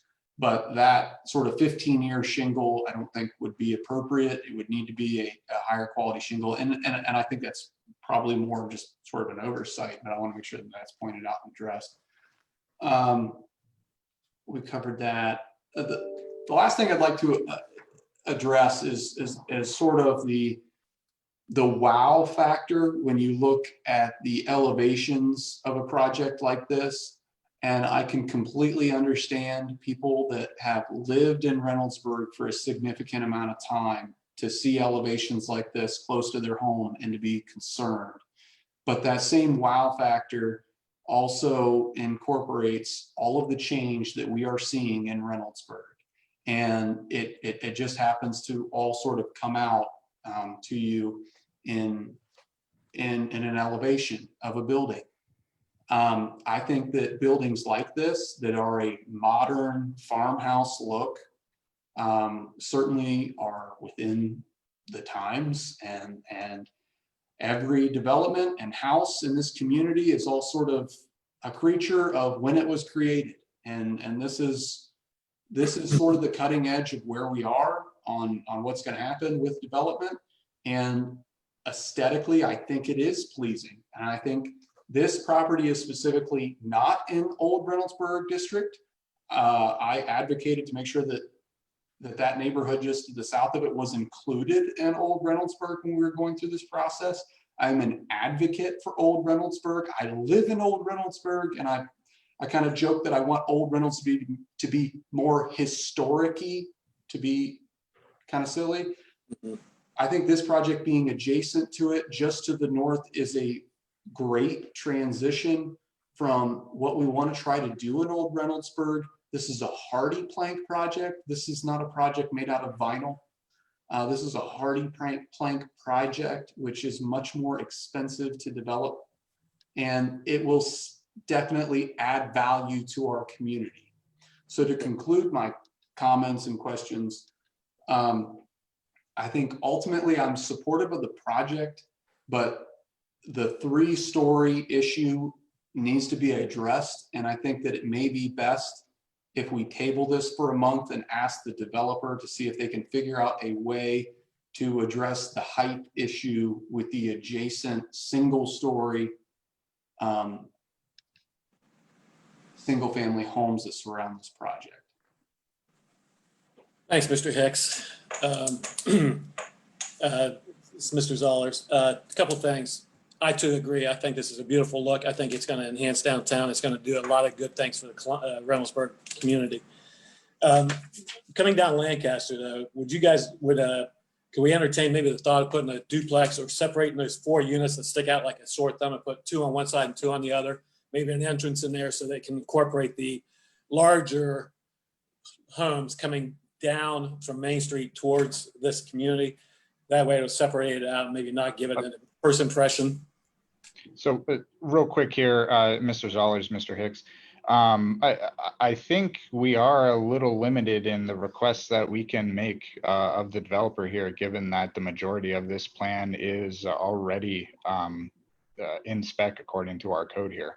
So let's kind of piecemeal it out here and see what changes we want to make. But I think we are a little limited in what we can request.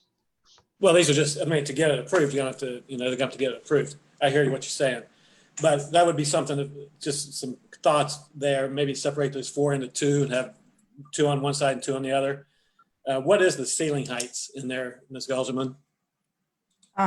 Oops. Yeah. Ceiling heights are 10, 9, and 9 for the townhouse units. And then it's 9, 10, and 9.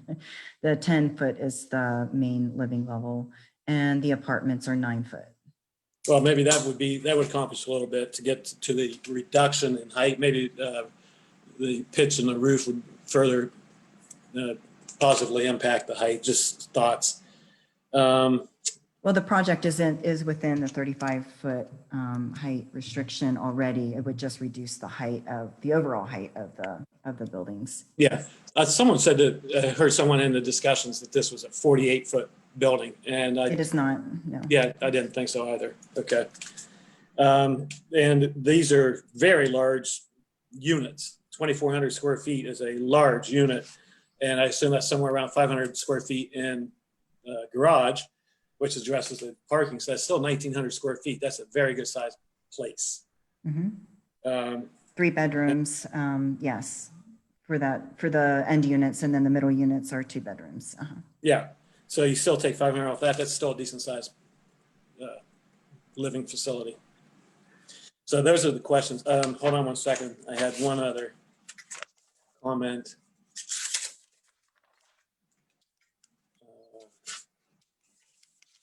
No, I guess I did write them all down. So Mr. First, you're saying that separating those 4 units is beyond our request capabilities? I would defer perhaps to Mr. Basher, the city attorney, but I do know that significant changes to this probably would not be legal according to our powers and responsibilities, given that it's except for the side setbacks we're in spec. Would anyone be able to answer that? Andrew or Mr. Strooks? Fill in. I don't know your name. I'm sorry.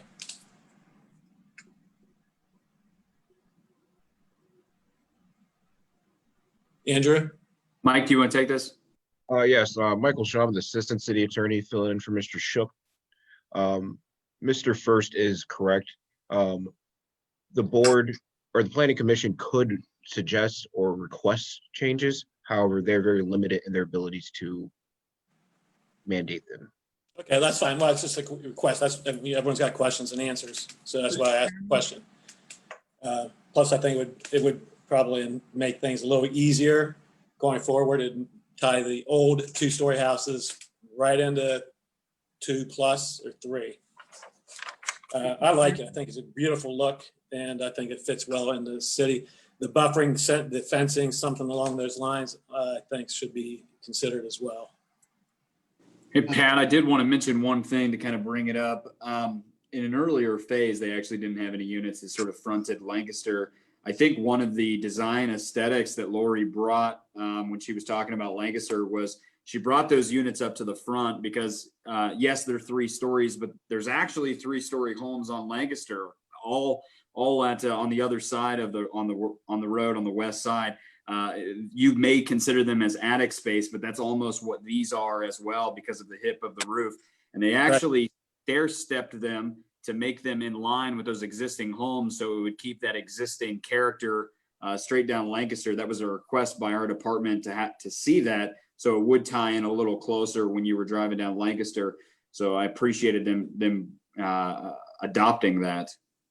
Yeah, I agree with you 100%. That's exactly where I was going with that. I'm just saying if we had 2 and 2 instead of 4, it might be a little easier to swallow. All right, well, then I heard Mr. Hicks say he'd like to table it, and you have another question or comment? Yeah, I mean, just a few details. And Ms. Gunzelman, you are the architect of buildings, correct?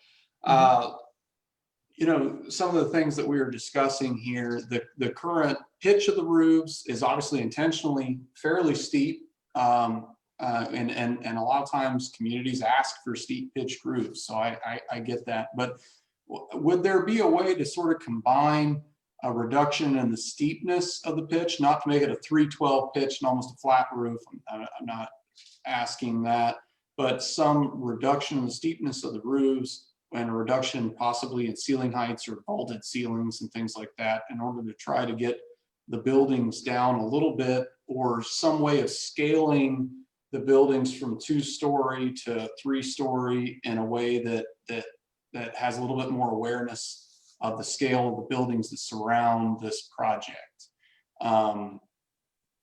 You know, to the north, you have a 1-story or maybe a split level, I'm sorry, a single family home. And in the back, you have 1-story ranch style homes. Are there ways that you can sort of rearrange the site in order to accomplish that, or make slight modifications to your design of your buildings in order to kind of reduce their height? I've seen other projects where they put 2-story type buildings in certain areas and then 3-story buildings in the back, so that it sort of scales up. And I'm just asking, in your professional opinion, with this particular site and your product that you have designed for your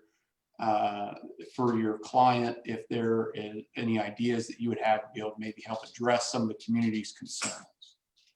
Well, thank you for the opportunity to comment on that. If you look at this, even at this 3D perspective, you can kind of see on that front entry piece how that second story, I don't think, yeah, the second story on the very end, how it steps back. Obviously, that presents itself as a smaller scale. So there are opportunities to be able to do certain types of architectural changes to create those types of setbacks that actually make the building look smaller when you're standing next to it. No one ever really sees a building, you know, flat on, like those flat elevations present themselves. They look at them from a perspective such as this, taken it like it across the street or something. So obviously adjusting roof pitches and things like that is something that we can do.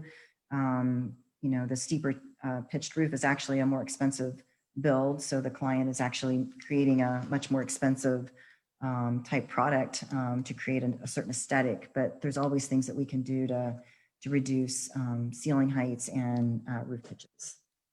Mr. Hicks, you said something about, I heard you say the word table. You want to conclude this discussion for the time being via some sort of motion or a table action? Well, I mean, reading the code, and I appreciate the assistant city attorney here being tonight. I think within the code, we are required to make sure that these projects for a major site plan, like what this is, meet the requirements of the code or the intent of the code. And being that this is a new zoning code that we have all worked very hard on, I want to make sure that we are not starting off the wrong foot with our residents and our neighbors. And I think that I would love to give the opportunity for the developer to make some adjustments to this project in order to incorporate some of the issues that have been brought up tonight, specifically in regard to height or streetscape from Lancaster of what it would look like. And I think that tabling this to our next month's meeting could result in us all having a much better project. So stating all that, I'd like to hereby move that we table this application until our next, our next scheduled meeting is next meeting, but it would be our, not to be all technical about this, I would like to move to table this until our October meeting, which would be October 8th. Mr. Hicks, if I could inject briefly, the planning commission can table a decision. You just have to make a decision within 60 days of the actual application. So you could table this discussion for now. Yeah. So would our next scheduled meeting on October 8th? Okay, is that a motion? Can you phrase that as a motion, please? Mr. Chairman, can I add something, please? Sure. It would seem to me that with the 60-day limit, if we go out to October, we may put undue burden on the developer. Although I would very much, like Mr. Hicks, appreciate if the developer himself were able to attend and answer some of these questions. Ms. Gunzelman has been very kind. She's well aware that she's within our zoning code and we're making requests. But she did initiate her comments saying that the developer was invested in the community and very looking forward to working with the community.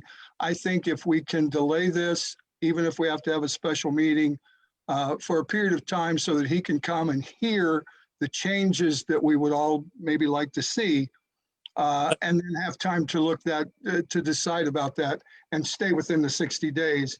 I would agree that we should table. I'm just not sure we should wait until October to come back. Well, the next meeting's in what, 10 days? Whenever the next meeting is, it's right around the corner because this is the 27th already. And we leave within 50 days, Mr. Benner, of August 27th. We still, whether we want to have the regular scheduled meeting as originally planned back in January for next Thursday. We do have a BZBA meeting that has an application. It's actually the second one on our sheet for tonight. So if you're electing to, that would give them 7 days as a turnaround. If not, I believe that we would need to call a special meeting later in September. I don't think it's practical to act the professionals like Ms. Gunzelman to make any significant change within 7 days. But again, I don't want to, delay anything, any decision that we want to make in regards to this application all the way back to October. So I would respectfully like to ask if we could call a special meeting 17th. I mean, what works for the rest of the Planning Commission? Ms. Gunzelman, what works for you? I'm glad you asked, because 7 days would be a little challenging. Yeah. So I'm thankful that you didn't vote for that. Let me look at the calendar really quickly. We could meet something on 9/17.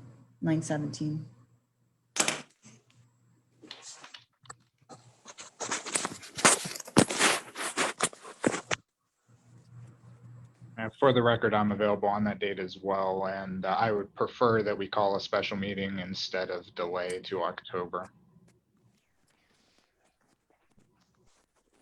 Mr. Chairman, I'd like to make a motion. Go ahead, Mr. Hicks. I would like to move that we table this application to a specially scheduled Planning Commission meeting on September 17th. I'll second. Okay, we have a first and second. Emily, can you call the roll on that, please? Mr. Benner, Yes. Mr. Cullinan, Yes. Mr. First, Yes. Mr. Hicks, Yes. Mr. Zollers. Yes.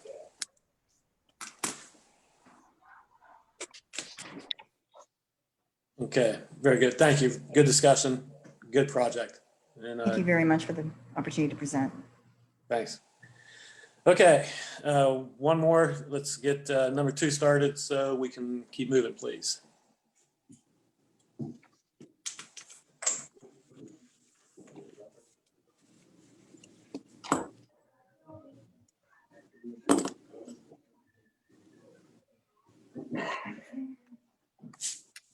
Thank you, Mr. Chair. I'll give an overview of this case. Sorry, we have a little echo in the room. This application is number 22-5347 for a major site plan at 8617 Taylor Road Southwest. Property is within the suburban residential zone.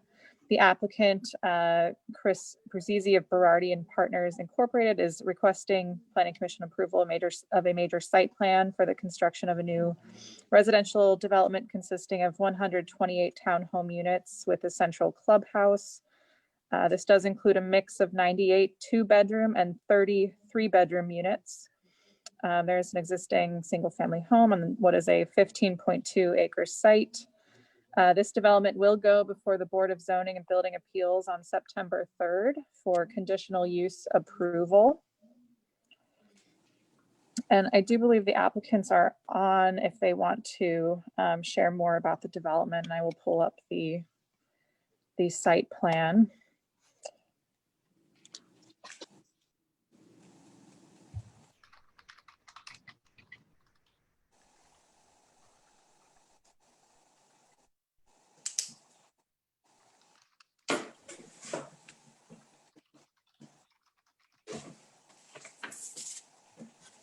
While Emily is doing that, let me introduce myself. I'm Chris Bruzzese with Berardi Partners.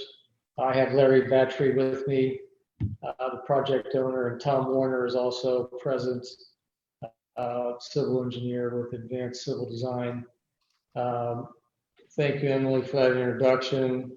Thank you, members of the Planning Commission, for your time tonight. As Emily indicated, we're proposing 128 attached single-family units, all in 2-story structures.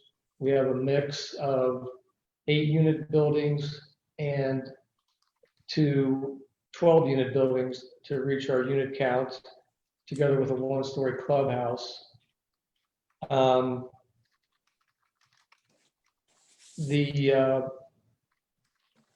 You can see the site layout there. At the front, we have a courtyard arrangement with 4 buildings.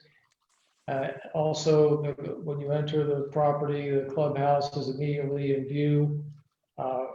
Other amenities that we are providing together with the clubhouse includes a swimming pool to the rear. The clubhouse will also house a game room, a large common community space, and administrative areas as well. And then as you go to the rear of the project, we have a double loaded corridor with buildings either side.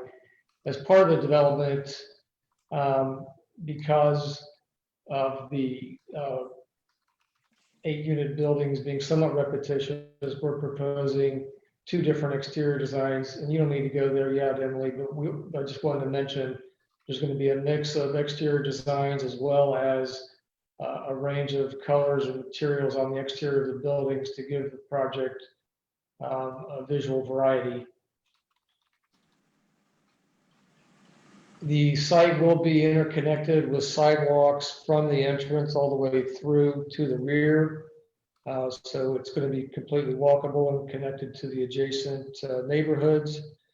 As I mentioned, the structures are all 2-story.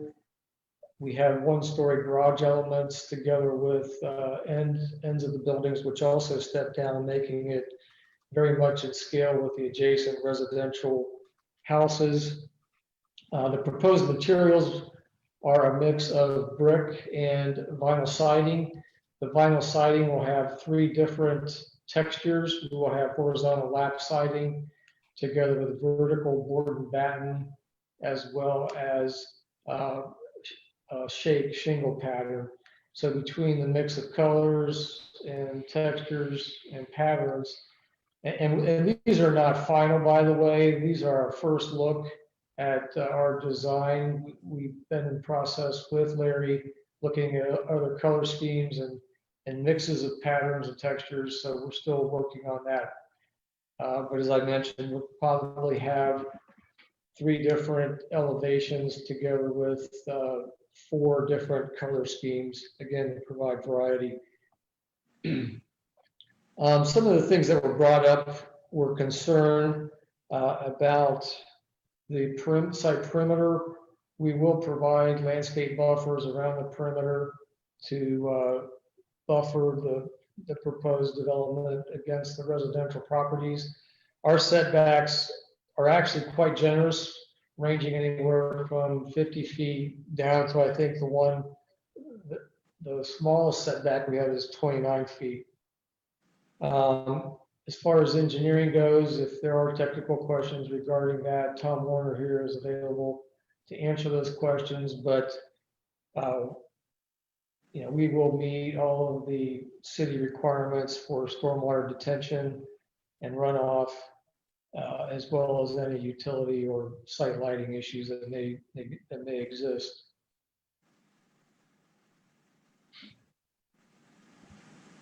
I think, I think someone brought up whether we did an environmental study.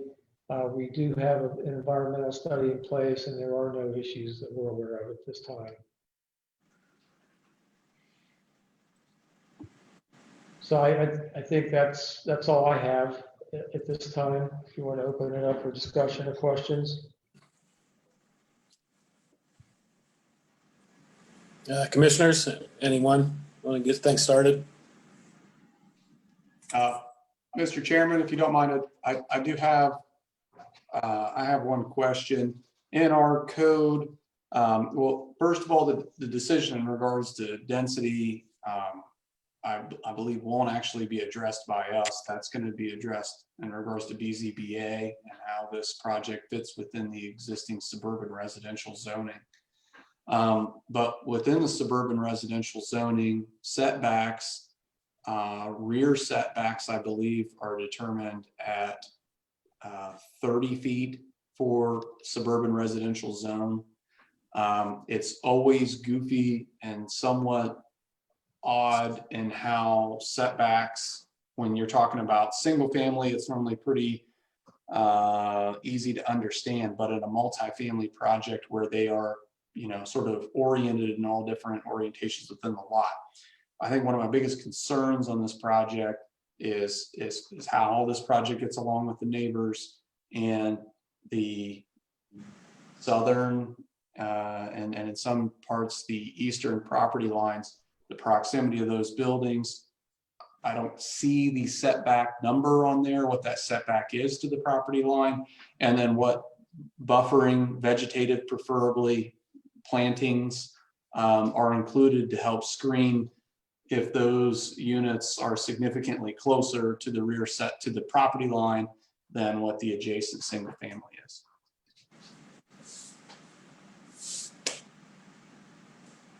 So if you go to the previous drawing, I believe all of these setback dimensions are articulated along the south property line. Sheet 1 of 2.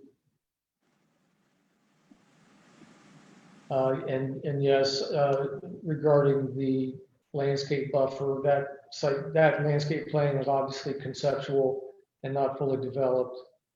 But we intend to meet any buffer requirements that the code requires along that property line.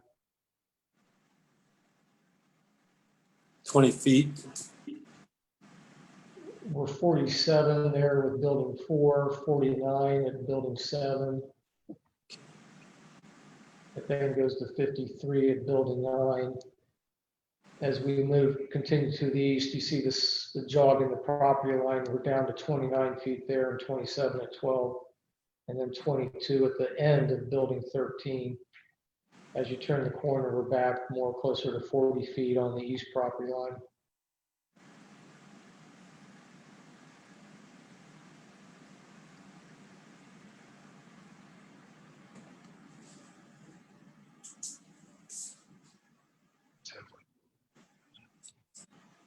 Yeah, Larry just made the point that there is considerable existing vegetation along the property line that we will endeavor to retain to the greatest extent possible.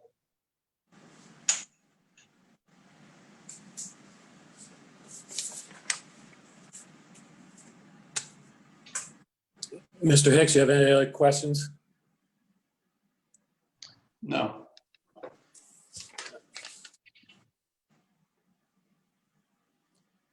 I saw, this is Mr. Zollers, a traffic study has been done. Am I reading this document correctly? Between 50 and 200 peak hour trips?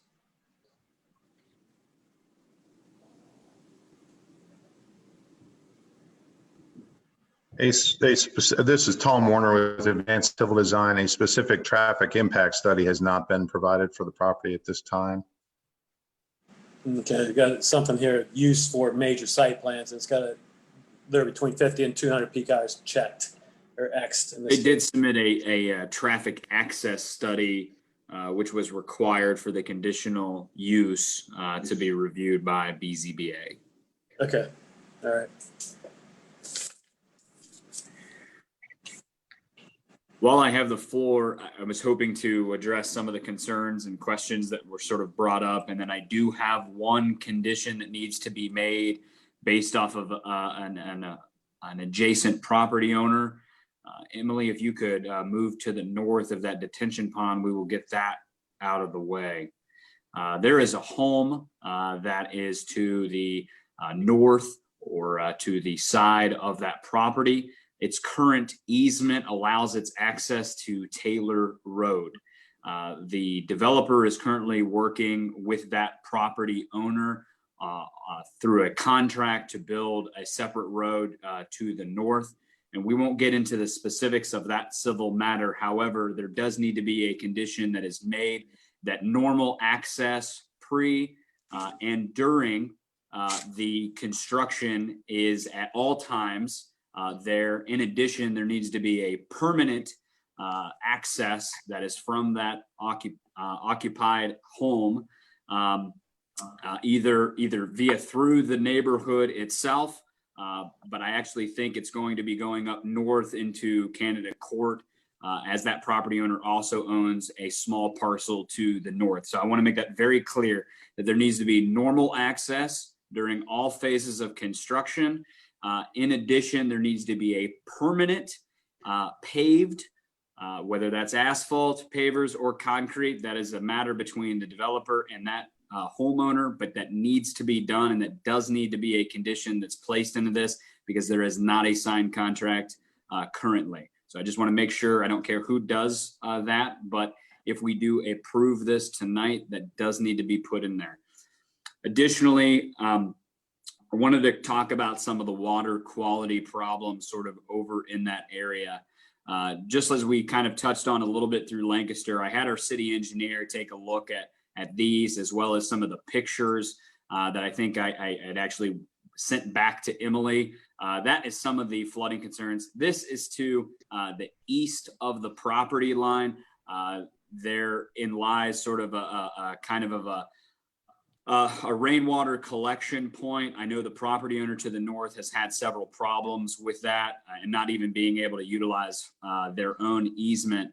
One of the major concerns that we had as the city was making sure that we're not going to add to that problem. In fact, making sure that we're going to mitigate some of that. So I had Ryan Andrews, our city engineer, take a look. What we are going to ensure is when we get into the plot grade utility of this development is that those detention ponds are made specific to hold water and not to release it to cause further issues. And in fact, it will actually make all of the homes to the east and to the north much more friendly to the stormwater collection, because they'll be holding it into a pond and not just led to spread out within that field. So that will be resolved. And there are plenty of laws that are already on the books to protect civilly other property owners and their property rights from disturbances to their property, noise ordinances, as well as water collection. That's an absolute civil matter from one property to another. So all those will need to be taken into consideration, just like as any other development that gets built along this. So I wanted to bring that up because I know that there was a concerned resident that had absolute valid concerns, and we will ensure everything that we can as the city through any sort of engineering process and through the construction process to maintain that to that level. We also require silt fences, which will be put around the property during construction to take down debris and things of those natures. Those are all covered later in different phases when we get to those. I think there was a trash compactor that got brought up, so maybe the developer can take a look at that. And then there was a fence. They would need a variance, just like anybody else would need a variance to get an 8-foot fence. But I'd allow Planning Commission to make that call, whether they would want a privacy fence to be over there or just some really great vegetation and screening later on. This will be next Thursday for BZBA for the conditional use. They will review that conditional use. This, again, as submitted, is for the major site plan. One other thing that I wanted to talk about is to the east, since we've got it on the screen. You can see that those are a different mix. That is a paver to the east side. And yes, that is a connection to that road that is to the east. But that is not a connection point. There will be breakaway ballards. That entrance is only for emergency vehicles only. There'll be metal ballards put in that will have a breakaway speed. So if a fire truck needs to get there through access, they will be able to, but that will not be open to the public for the homes to go through the development or from this development to go into the neighborhood behind. So there will be that buffer space. I know there were some concerns about that. Outside of that, that concludes everything that I needed to discuss. Commissioners, comments, questions? Mr. Chairman, did you want to run the alphabet here again, or you just want me to jump in? No, jump in, man. All right. Personally, in regards to the neighbors and the screening, given that we consistently hear that people enjoy the rural charm of Reynoldsburg, I would be more supportive of increasing the vegetative screening for the adjoining properties than requesting any sort of fence be erected. That's really my only comment. That's a good point. I agree. I agree. I think the vegetative stuff grows and becomes, integrates in the community much better, and fences become eyesores. Mr. Benner, Mr. Cullinan, anything? No comment. Oh, that's right. Sorry about that. Mr. Benner? My only question at this point, Mr. Bowser, the whole access point for the house that's on there, I'm not following that quite like maybe I should. And if that's going to have to be a condition, I'd like to understand it better, where it's located now and how it's going to be located, or what our conditions should look like. I understand, Mr. Benner. Thank you. Ms. Wheeler, can you bring up that map one more time? And I will try to explain that. Can you see the house that is in the gray right there that has the pool to the east of it? Or yes, to the east of it? That's fine. Right. You do see that, Mr. Benner? I see it. That home right there currently, as it stands, you can see the driveway. As it moves to the south, there's a little bridge that goes over the little creek that's back there, and it goes out, and it actually follows that gravel drive out to Taylor Drive. So the development, as it stands, will be taking over that home. The homeowner owns the other home with the other pool that's further to the west. All of that will be demoed. That's private property. They're the ones that are selling this to the developer. My request, and it does need to be added, this is not an option, because there is an in-place legal easement. It needs to be added. It's not a question. What we need to do is we need to add a condition. If we're going to approve this, we need to add the condition that there needs to be normal access during all phases of construction and permanent access to either to the north or permanent access through the neighborhood. I believe this property owner and the developer are working on a contract. Now, the developer can talk at length to that. The city cannot. It's a civil matter between those two. But I want to make it very clear that we need to make sure that that homeowner retains the access that they currently have now, whether that be via Taylor Road or a driveway gets built to the north into Canada Court, which I think is where they're leaning. So that's what the condition needs to be made. Mr. Chairman, can I request that for a technical request like this that I think is absolutely necessary, can we get the address of the house that needs to maintain access to Taylor Road so that we can be very specific and precise in any conditions that we include on this?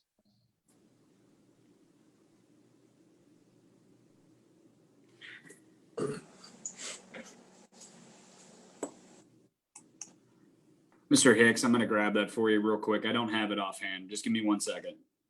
Well, while you're looking for that, Andrew, Berardi, gentlemen, what are the square footages of these units? Do you know roughly? Roughly the 2-bedroom units are 1,400, 1,450, excluding the garage. The 3-bedroom units are right close to 1,700 square feet. Not including the garage. Okay, thanks. Correct.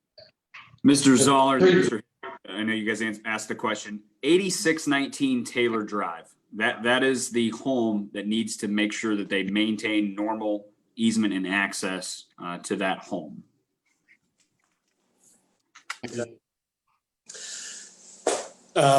Anyone care to make a motion on this subject?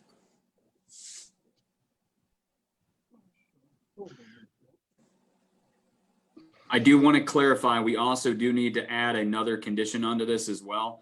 That condition is that if we do approve this tonight, the condition is made that BZBA approves of the conditional use. So that needs to be put on there. Mr. Chairman, I'd like to make a motion. Go ahead, Mr. Hicks. I'd like to move to approve the subject application conditional upon the following conditions.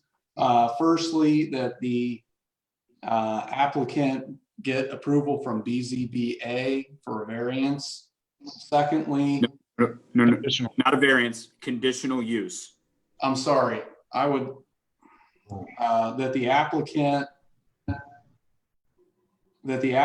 achieve a conditional use from the BZBA, that the applicant include additional buffering, landscape buffering along the southern and eastern border of the property as approved by staff, and that the project provide throughout the entire construction and development process continuous ingress and egress to the property at 8619 Taylor Drive. Taylor Road. Taylor Road. And Mr. Hicks, and permanently too. Don't forget permanent. It's not Taylor Road. If you're going out this way. Well, it'll be permanent access to Canada Court. So just to clarify, if the owner chooses to provide access to the north, it will not be to Taylor Road, it would be to Canada Court. And that would suffice. We just need to make sure that they have constant access either to the north or to Taylor Road. That is the condition. Okay, that's good. Okay. I'd like to amend my condition to include the clarification provided by Mr. Bowsher, just to be clear. This Okay. is Mr. First, I second. Love it. Thank you, Mr. First. Okay, we have a first and a second for approval. Would you call the roll, please, Emily? Mr. Benner, Yes. Mr. Cullinan, Abstain.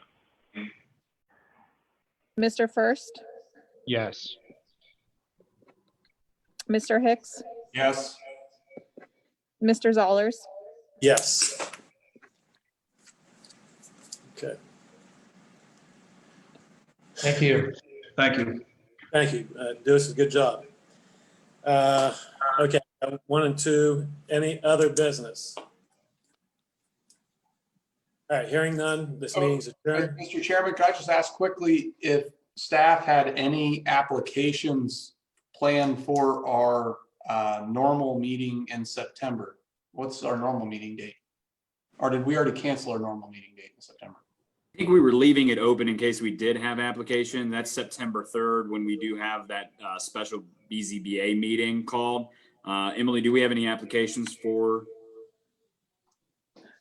We have not received any, and at this point, it would be probably too late for a new submittal, so we will move to cancel the meeting on the 3rd. I had taken our September 3rd meeting off my calendar. I don't know, is that what we discussed in the last meeting? I just want to make sure it's clear that our next meeting will be the 17th, which is the special meeting. Yeah. Yes, correct. Okay. All right. Then this wraps us up. Great conversation. Good job, guys. Thank you for all your time and efforts. Have a good one. Thanks, Steve. Thank you.